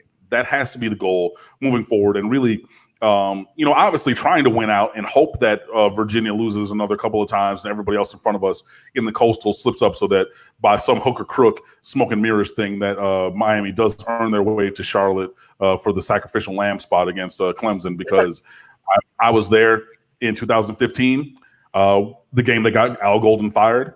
I was there in the post-game pressers. When I think that we were allowed as the collected media to ask him 3 questions before he skirted off into the locker room, knowing that his job was gone. I was there in Charlotte in 2017 for that game as well. So I believe that was 93-3 across 2 games against Florida, against Clemson. So yeah, hopefully getting to the ACC championship game does give another game in the season, and then can, in the first year of the Manny Diaz era, give you a quick measuring stick to see how far from Clemson we are. And let it be known, let it be said, we're far away from Clemson. So to play off of what Cam's talking about in regards to the Coastal Division race, I've got the metrics right here. I'm going to lay this out, post the video. It's a mess. It is a mess. One of our new contributors, he always tweets about that, so I'm having him write up all of the scenarios and everything. But the long story short is Miami needs to win all of their games in the Coastal, in the ACC, and then hope for some help. I mean, the delineation of the help, yeah, that's where all the permutations come in from. I believe I saw the ACC football account, verified account, tweet out that there are, with the number of games left and the number of Coastal Division teams still left to play those games, there's like 67,000 different permutations of results if you take all those games into account. That's a lot. But in terms of Miami, yeah, the goal has to be to win, get bowl eligible, win as many games as possible, and win the bowl game. Which for me is a gigantic departure from what the preseason mentality was at 10-2, 10 preseason viewpoint. But that's where we are. So yeah, for me, more than Logan and Jason, things have recalibrated in terms of the Miami Hurricanes. More for me. Mark, I have breaking news real quick. I'm sorry, I do have to apologize. I have breaking news. Just came over the wires. Florida State has been eliminated from contention for the Atlantic Division. So just thank you for that news flash, Jason. And of course, anytime you state my name, you are contractually obligated to say Mark Rogers TV, the voice of college football. Thank you very much. Been eliminated. So this has been so basically, right now, as it stands, with most of the teams in the Coastal Division having played 5 games with 3 to play, consider that our new game of the year in the ACC is coming up this weekend with Virginia at North Carolina. Both teams are 3-2 right now. It doesn't matter right now, but it's interesting to me to consider that North Carolina is 3-2 in the ACC, and consider these 2 losses: 2-point conversion play at the 1-yard line against Clemson, and a 6 overtime loss in which they blew it many times. Mac Brown did make some questionable coaching decisions. Stop it, Jason. Don't say a word. Some questionable coaching decisions, but losing in 6 overtimes to Virginia Tech, or UNC's that close to being 5-0 in the ACC, and even lowly Georgia Tech is only 1 game behind in the loss column and is a tiebreaker, of course, against Miami. And Wake Forest can still have to play Clemson on November 16th. So let's And Clemson has been known to lose a conference game before. It's not going to happen this year, but you can always hope. Yeah, so technically speaking, yes. Wake If you look Forest. at the standings and the schedule, Wake Forest could, with only one loss in the ACC, that to Louisville, inexplicably giving up 62 points. My goodness. But anyway, it's only one loss in the ACC, and they get the head-to-head against Clemson. If they win that game and win the rest of the games, it's not going to happen. But Wake Forest, Virginia for the ACC title? Woof. Oh, Oh. God. I would No. love it. You would, because you went to Kent State and you like football. Ew. Yeah, Kent that State of Nick Saban, Lou Holtz, Jack Lambert, James Harrison, Oh. Antonio Gates. I was going to say, name a player from this century. Antonio Gates, he's pretty good. This is the 90s. James Harrison, pretty good. 90s. James Harrison. Josh Cribbs, Okay, pretty I'll good. take Cribs. There you go. You named a player. Mazel tov. That's two Mazel Mazel Tov tov. because I didn't do one last hour. So there you go. Two Yeah, Mazel you did. You did like 5 Mazel Tov. Yeah, Tim, we usually only wait like 12 seconds before we get this Mazel Tov from Jason each and every week. Okay, here's a great question. Gentlemen. I'll back it off of great question. This is a reasonable question, and it makes sense as we spin this thing forward. Which program has, I'm going to say their upside is basically equal for the most part. We could split hairs there, but which one has the more hopeful future to reach that upside? What do you think, Cam? Miami, because Clemson's not in our division. And Good Miami point. has, I mean that's it. You know, we'd have one less hurdle in our way to get there. Now Miami does need to do what they need to do. They need to recruit better. We've talked That's about not this. a hurdle. My goodness. No, I mean, yeah, it's a massive roadblock. I mean, yeah, hurdle is being very generous in that, but I mean, it's a massive roadblock to overcome. But Miami has to recruit better. You cannot let the best guys from South Florida keep going to Alabama, Alabama, Clemson, Georgia, and Ohio State. Those are where invariably the top guys from the local area here go. You can't keep letting all of those guys get away.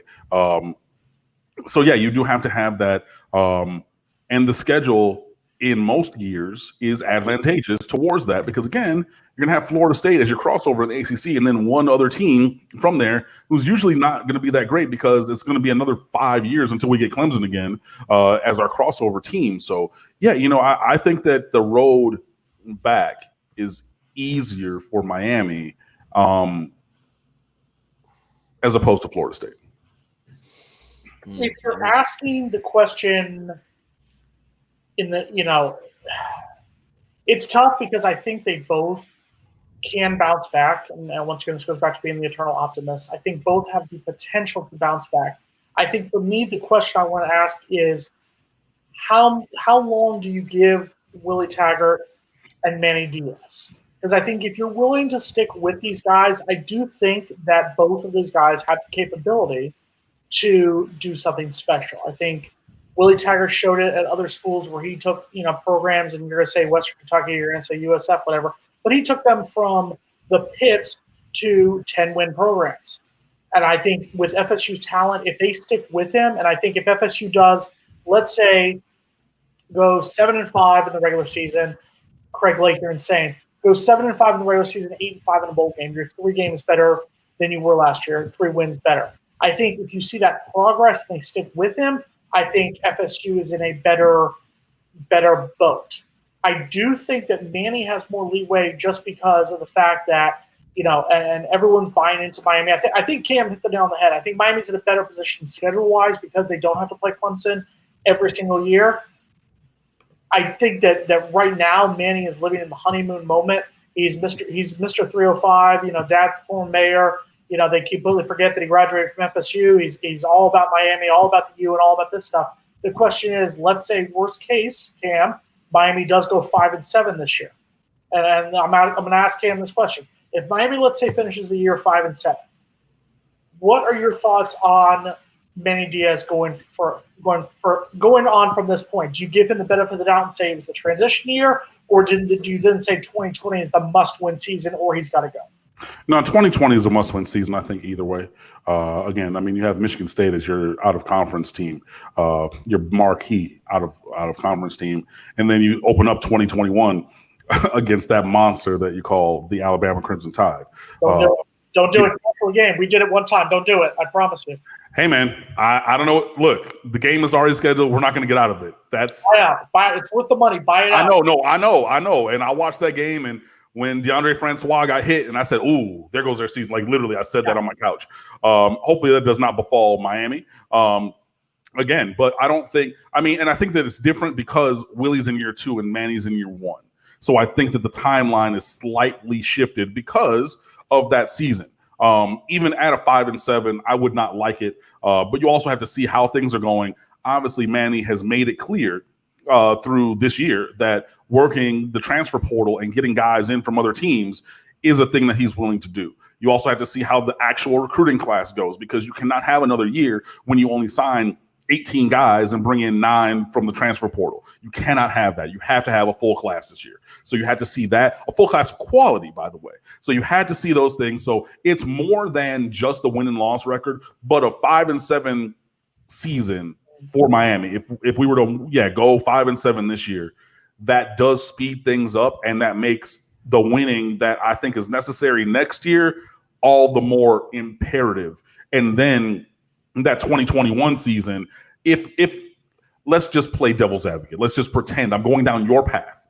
5-7 this year, 8-4 next year. That means you got to come out strong in 2021. That means by some miracle, you got to beat Alabama and you got to be rolling. And even if you lose to Alabama, you better be 5-1 or 6-1 come October, November. Otherwise, then that's when your time is really up. I think that kind of combination of things. So it's not like a one factor scenario, but it would spin forward in those couple of ways, I think. I don't know what y'all are talking about, because Urban Meyer is about to be Florida State's head coach next year. So I was just kidding. Oh, wow. So you had another case of those natty ices back there. I did. I actually have the fridge right here. So while I was off screen, I see it. I was hitting that. So I had about 4 more natty ices. I know Jason is. Have you moved on to liquor yet? What's going on over there? Gee. I don't know. I've got multiple things on this desk. So I've got. Well, not anymore, because apparently you're drinking all of them. I've got. It's gone. I literally got to be working 5 a.m. I got a glass of water here. Like, what the hell is going on? One thing I saw earlier too, Jason, in the chat, because I'm trying to keep up with the chat, because they're doing a good job tonight. 95% of it is Miami Hurricanes fans, and they never even went to Miami, so it's nice to see them in the chat having a good time with us, having a good time. Currently, Logan, before you continue, Jason needs to pay attention to what's on the screen right now and heed the warning. Yeah, Jay Jobs also was talking about people who go to FSU. I'd love to know where Jay Jobs went to school, because I have a degree from FSU. Cam has a degree from Miami. Jay Jobs, which community college did you go to? Just wondering. Damn, it's coming through now. But no, it is nice to see. We got a lot of chat from the Miami Hurricanes fans, but we have over like 200 people. And I try to do this on every live. We have 280 people watching currently, but only 130 likes. Can we get that to like 200 likes? Oh, Logan's right now here. I love it. We're at 128 likes. Here we go. Bugs Logan. Here we go. Go ahead. I try to stay on Mark's good side. I'm trying to help. I'm gonna ask one more question. 200 likes. Real quick though. And Cam, this one's for you, because I've noticed we have a lot of commenters, and we talk about this a lot, that it's the fans for both schools and for every major school who they just love to talk and love to brag about their programs. But there's a lot of people saying Miami is going to blow out Florida State. Are you willing to say Miami blows out Florida State, or do you think it's going to be a close game? We'll do predictions later, but do you think Miami blows out FSU? I said this the last 2 years. If you took Miami and Florida State and made them blind resume profile teams heading into the 2017 and 2018 games, people would 100% have picked the Miami blind profile team to win by 3 touchdowns or more. But when you put the names on the teams and you put this game actually in the balance, when you say, okay, it's not just team A and team B. When you say it's Miami versus Florida State, though everybody who would have said, oh, team A would have won by 21, 28 points, you say, whoa, wait, hold on, wait. I've always been of that mindset. I don't ever think going into this game that there's going to be a blowout. Yeah, you got one, 2014, 41-14. You got that one. Okay, cool. I remember that one. I was there. It was phenomenal. Right. Or 15, sorry, up in Tallahassee. So that's the 13th title season. Right. So that was a game that was close, or 13, whichever one it was, towards the half. And then in the second half, extended that one out. And they got there. I think that's the only time. And that took a national championship, undefeated Florida State team into the fourth quarter to extend out to a blowout kind of a score. I don't ever think that Miami, Florida State is going to be a blowout. And I know it's a cliche. You have to throw out the records. You have to, just because I've spoken, and I know that you have too, to so many players and coaches on both sides of this rivalry who say, we know when we're going in, when we're both undefeated or both losing or whatever, it don't matter. We play and coach this game harder and stronger and faster and more intensely than any other game on the schedule. And that, from both sides, leads the game to be closer than a blowout. So I am unequivocally saying that this game will not be a blowout either way. No. It was also 35-14 in the third quarter there. I consider that starting to be a blowout in 2013. But okay. I got a question coming in from J Love T. J Love T is asking a question for Cam. Dan Mullen, that would be a no S, J Love T. Dan Mullen, if I can catch that and put it on the screen, but I'm reading it off right here. Dan Mullen is the best head coach out of the big three. Can Manny Diaz survive a loss to Willie T? The past meeting with FSU, the best head coach wins.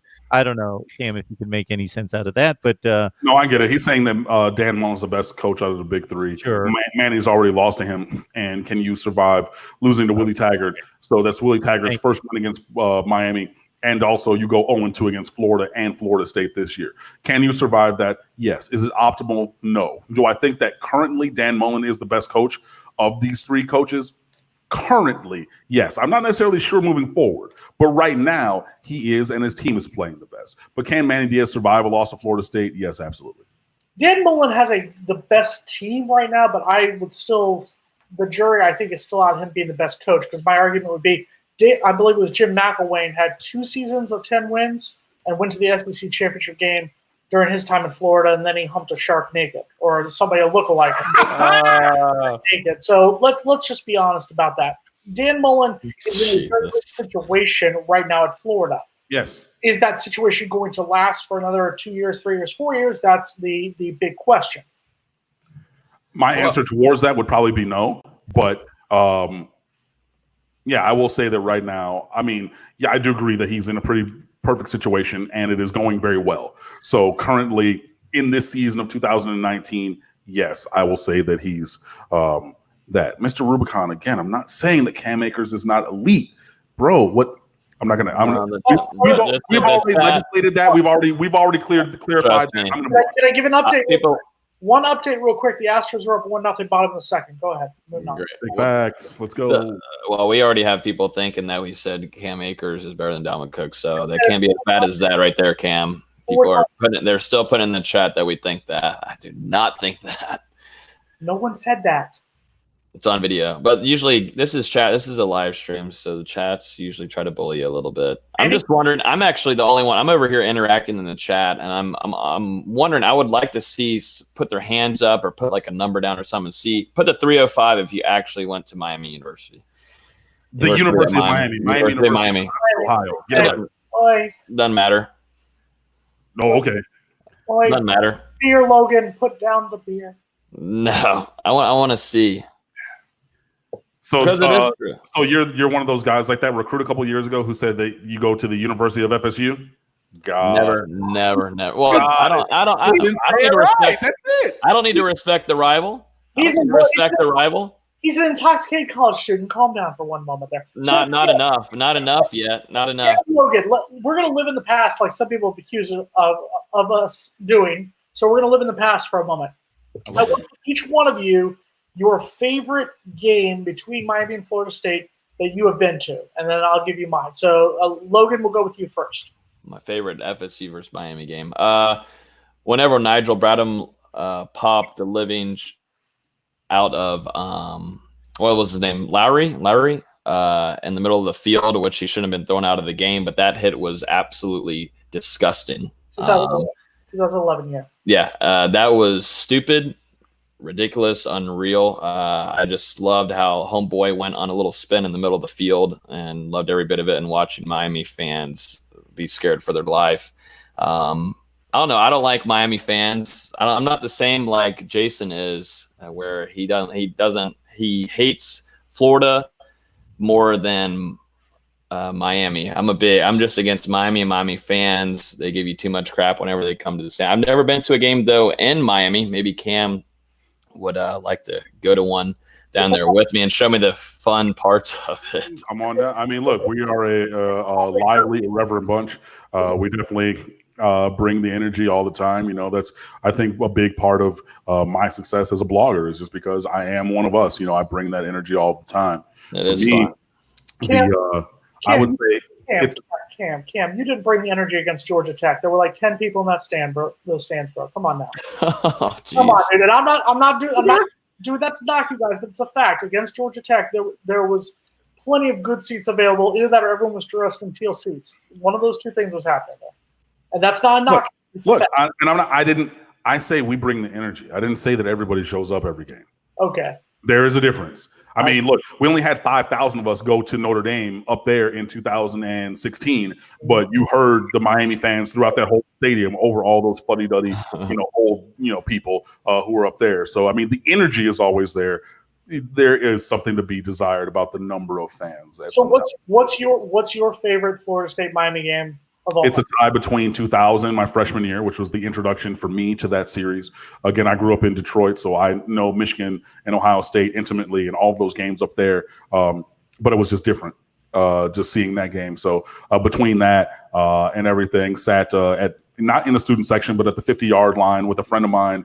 And there was a dude from Dallas who was a Florida State fan, flew in from Dallas with his son, and they plied us with beers all night long, which at 19 years old was pretty awesome for me. And but between that and 2002, just a great game up and down the field. Xavier Betio, thank you for missing that to the left, sir. Appreciate that. But I would say between those two games, the first two that I witnessed in person between these teams, it's a 1A and 1B kind of situation for me. For me, it's a tie between, I'm going to say, for a variety of reasons. 2013 was a big one for me. It was a game both me and my ex-wife, who was a UM grad. We went to Tallahassee for the game, and I just remember that was probably the loudest I have heard Doak. It was easily the loudest I've heard. Probably a lot of fans say it was one of the loudest. But just the energy and the fact that was the game where we came in number 3, Miami came in number 7, and it felt like the way the Florida State-Miami rivalry should be. It was a great game. The outcome was phenomenal, but it was just that's the way that game should be every single season. For me personally, I would also say the 2000 game, and we talked about it a little bit because of the fact that I believe it was either 72 or 74 players from both teams who played at least one down in that game were drafted into the NFL. That is insane. It was also a big game because Miami got their first win since the 94 season in that game. So it brought the rivalry back. Florida State was essentially killing Miami. They beat them 41-17, 95, 34-16, 47-0 in 97. I think this one was 99 to 31-21 game. Mm-hmm. So that actually brought the rivalry back, and Florida State didn't win again until 2005. So it was kind of like, okay, this is what it should be. This is the rivalry.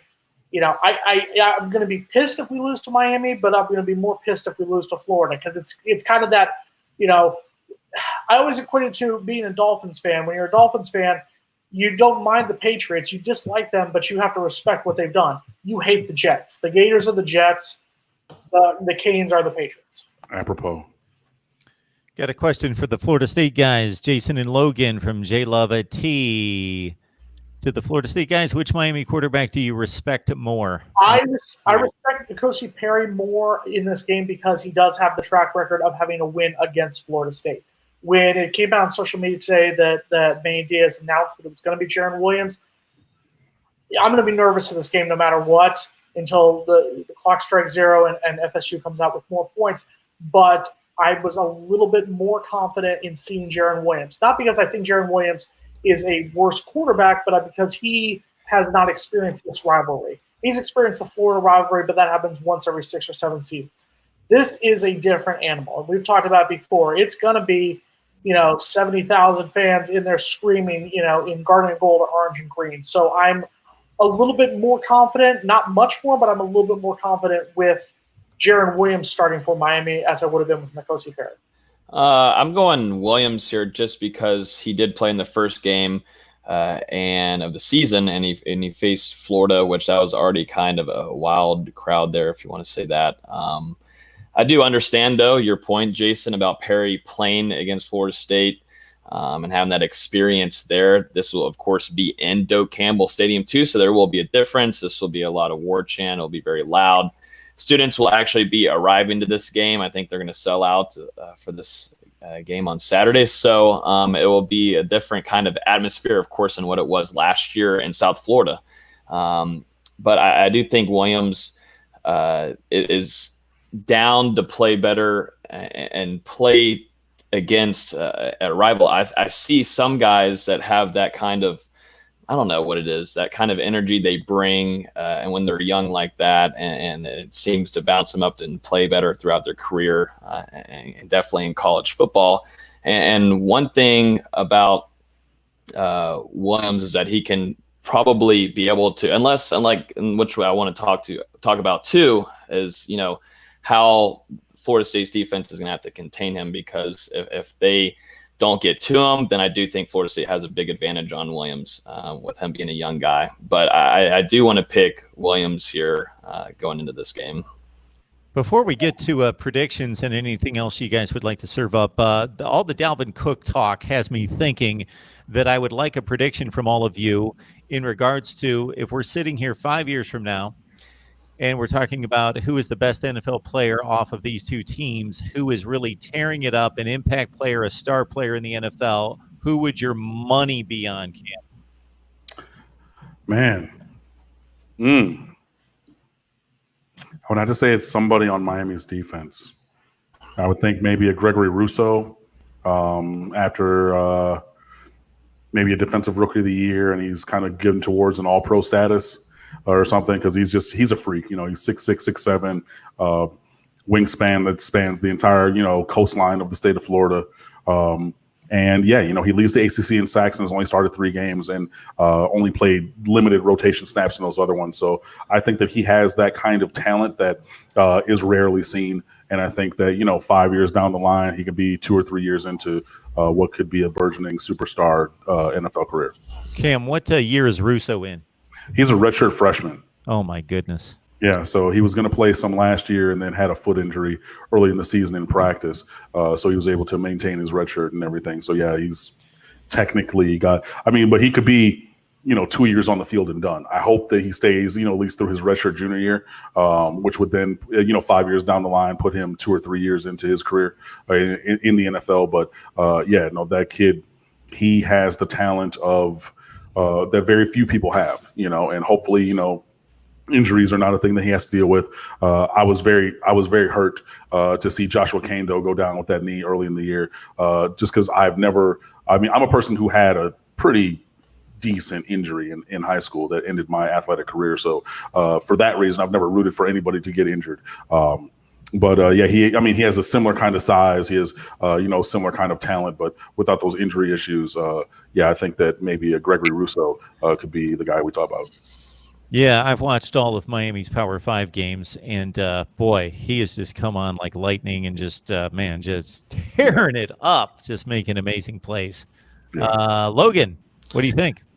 A lot of people are saying Cam Akers. I'm going Marvin Wilson. I don't know if I took Jason, but Marvin Wilson is probably going to be a freak. They already put 2 guys on him no matter what during games. He coming in to Florida State, a lot of fans were excited to see him play, but I think he will excel even more into the league. He is not only is he a big boy, but he's an athletic freak. He was the fastest defensive lineman the last 2 years, and he weighed more than most of them too. He's trimmed down a little bit, gotten rid of some of that fat on there. He is just a demon in the trenches, and I think he's going to excel very well in the league. And I think he is most certainly a first rounder. This guy could have a very nice career in the NFL. And like what you talked about, Cam, with Kendo going out, it's tough to see that kind of stuff happen because you see there's potential for him to get paid later on. He was, of course, Florida State's best defensive end coming into the season. And there's some high hopes that he might be able to move into the next level. But definitely right now, for guys that are on the field, Marvin Wilson is going to wreak havoc in the National Football League. Cam, we've got a vote for Tate Martell as a place kick holder, and also Bubba Baxa has a vote as best NFL player from Miami in 5 years. Look, I appreciate the comedy of the comment section tonight. Jason, your answer, please. Okay, well, I'm going to make mine quick since Logan took up a lot of the time right there. No, I was not going to take Marvin Wilson. I'm going to stick with Cam Akers, I think, because right now Cam Akers has shown the most in Tallahassee, and I'm also very hesitant to pick anyone on that defense right now. I get that Marvin Wilson is a talented player, but I haven't seen the numbers that I've seen from Cam Akers. I'm also going to give you one from Miami. I'm a big fan of Shaq Quarterman. I think that he has excelled at linebacker, and I think that he has the physical frame, and I think he has the intelligence to be a very good linebacker in the NFL. I think that's somebody you can see. I'm never going to say Ray Lewis-esque because I think Ray Lewis is on a different level. I think Ray Lewis and Derek Brooks are the two greatest linebackers of the last 30 years, but he's getting into that conversation. I'm with it. All right, it's Mark Rogers TV, the voice of college football. This is what we do each and every Wednesday night is we kick around Florida State and Miami football for 2 hours, but we usually separate the two because they have different programs and they're playing different games. But hey, Noles and Canes coming up this Saturday should be a great one. And the next chapter in the storied rivalry, Florida State and Miami. Please join Cam Underwood of State of the U at SB Nation. You got Noel Game Days, Logan Robinson, and also Jason Parker from Chop Chat. Give it to me, baby. Yes. Okay. And also want to remind you to like, comment, share the videos, and subscribe here at Mark Rogers TV, the voice of college football. And probably the worst news that any of you are going to hear tonight is that there is no Ohio State Buckeyes live scheduled for tonight. Let's do 3 hours. Let's go. You're now on a lot of beer. You have the natural ice now. All right, so we're going to move on to the predictions, and of course, I will leave it up to the panel. Not that they need my allowance, but if they typically post their predictions on their sites and want to draw us there, certainly they can they give us a quick preview snapshot of the game and then draw us and lead us to their respective sites. So we'll mix it up and go Florida State, Miami, Florida State. Logan, you're on the hot seat. Prediction time. Predicted this earlier on our Instagram Live, and I'm going to stick to it. For some reason, I feel offensively for Florida State, and points-wise, 31 there.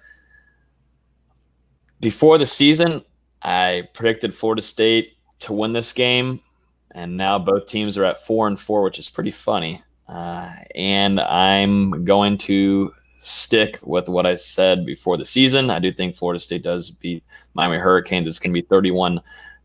This is going to have to be another Cam Akers show, in my opinion. I do like what Kendall Briles is doing with the package, but I'm also kind of concerned that they ran that last week, so Miami gets a lot of film on it, so they'll know what is kind of be ready for what to expect with Cam Akers there and what they'll try to run.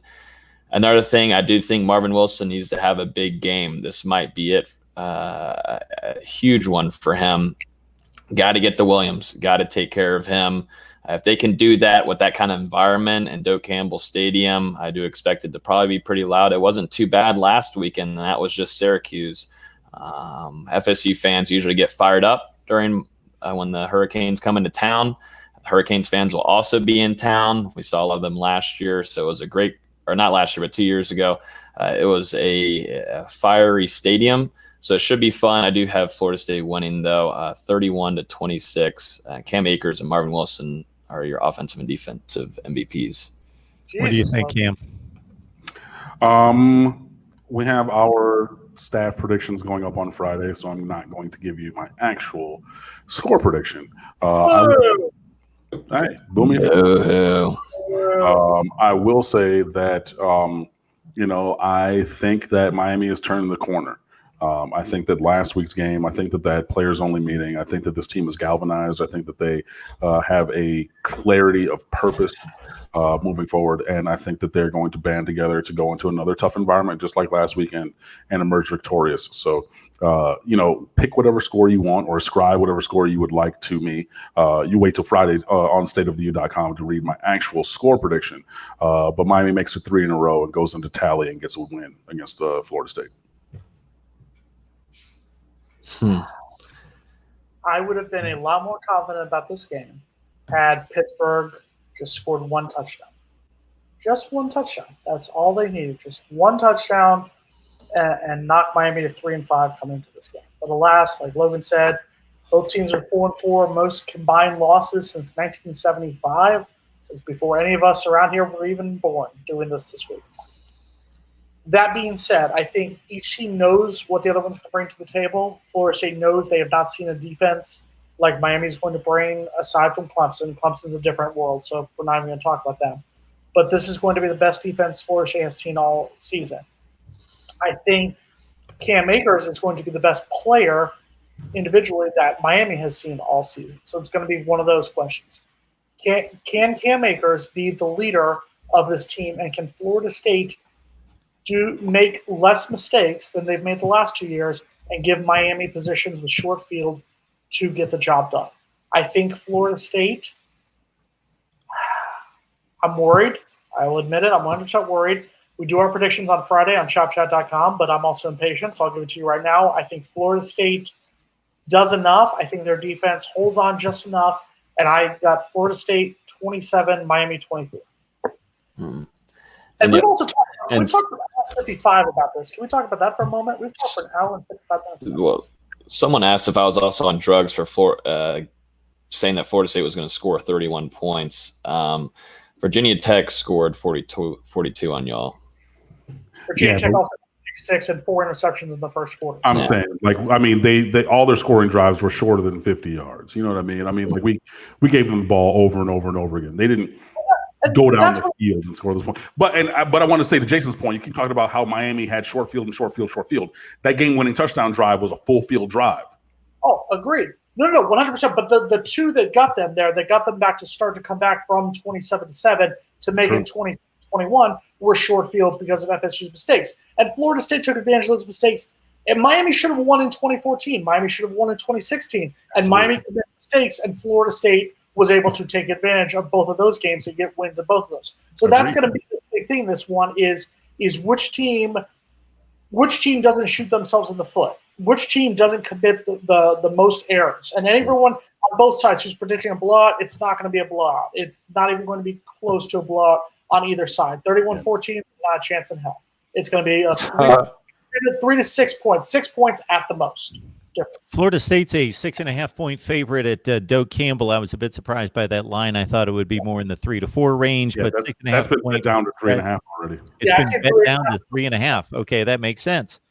The over/under, the last I saw, was at 50.5. So we've got roughly a 27-23 game, 26-24 game, something in that range in regards to what Vegas thinks about this matchup of 2 4-4 teams, Florida State and Miami, with the Canes still in play to win a Coastal Division championship in the ACC, but they need some help and they need to win out. This is Mark Rogers, Mark Rogers TV, the voice of college football. Please go to MiamiMoneyball.com, MiamiMoneyball.com. Especially this is the week to do it. Miami taking on Florida State. You make a prediction on various statistical categories and you win prizes. Also, please like, comment, share the video. So take this video link, share it out on social media, and you will hit audiences that we will not touch, the four of us. So please help us out in that regard as well. And, of course, check out stateoftheu.com with Cam Underwood and the rest of the staff. They do a fantastic job of covering Miami athletics across the board. Cam, what do you have in store in particular this week? We have our yearly Miami Florida State story stream. So just trying to kind of give 360 coverage, current, commentary, past retrospective, things of that nature. Also, basketball had their exhibition tonight. So we're going to have a recap of that and a bunch of other things as well. So as always, come over and fan with us, please. Excuse me. We'd love to have you. The website is stateoftheu.com. On Instagram, Twitter, and Facebook, we are at The State of the U. My personal Twitter account is at Underwood Sports. And like I said, stateoftheu.com, that's where we are, all Canes all the time. Come fan with us.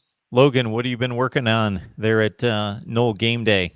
We got our bold prediction coming out on Friday. We actually are recording our podcast tomorrow night with the former national champion from the 2013 team, Carlos Williams. He's going to get back onto this show, and we're going to talk some ball and see what he's up to. We might be bringing on another Knoll, maybe Kenny Shaw too. So a lot of the former 2013 national champions we're expecting to have on for a pretty nice interview. And then we're getting the game preview out for you guys on Friday. And then we're going to try to do an instant reaction podcast on Saturday night, whatever time it is, and get that out to you guys. We're at KnollGameDay.com.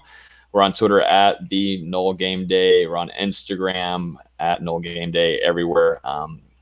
We appreciate you guys also coming on here on live. It always is fun, and it was actually pretty fun doing it with Miami fans. They gave me a lot of crap for my natural ice, my natty ice, but I'm still going to keep drinking it. I'm in college. I'm cheap, and it has a higher alcohol percentage on it, so I got to keep drinking. When you get your degree, you will never drink a natty light ever again. I know. My dad already makes fun of me. It is what it is. Over here at Chop Chat, we are hard in the paint on Florida State Miami week here. We did a story yesterday. You can read on ChopChat.com talking about why this is going to be the most important game of the series, the best game of the series. Today, we also talked about why Willie Taggart needs to win this, why it's a must-win game for him this season. Like we said, Friday, we will have our picks for this game. And after the game, we will have in-depth coverage all throughout the weekend of a Florida State victory. All right, everyone. Again, no Ohio State live stream tonight. I've got 4 guests typically, as you well know, but nobody can make it. So that's what we will have plenty of previews on Ohio State football going forward. As you well know, I'm working on Florida and Georgia tonight, as well as I don't even remember who else is lined up. So there you go. Mark Rogers TV, the voice of college football. We appreciate everybody stopping by for this special edition featuring Cam, Logan, and Jason. Thank you so much, guys. You were great. Appreciate it. Thank you, sir. Thank you. Fun night. Definitely. Good luck this weekend, Cam. Likewise. We'll see you after the game. Yes. Holy crap, we talked for 2 hours? We absolutely did.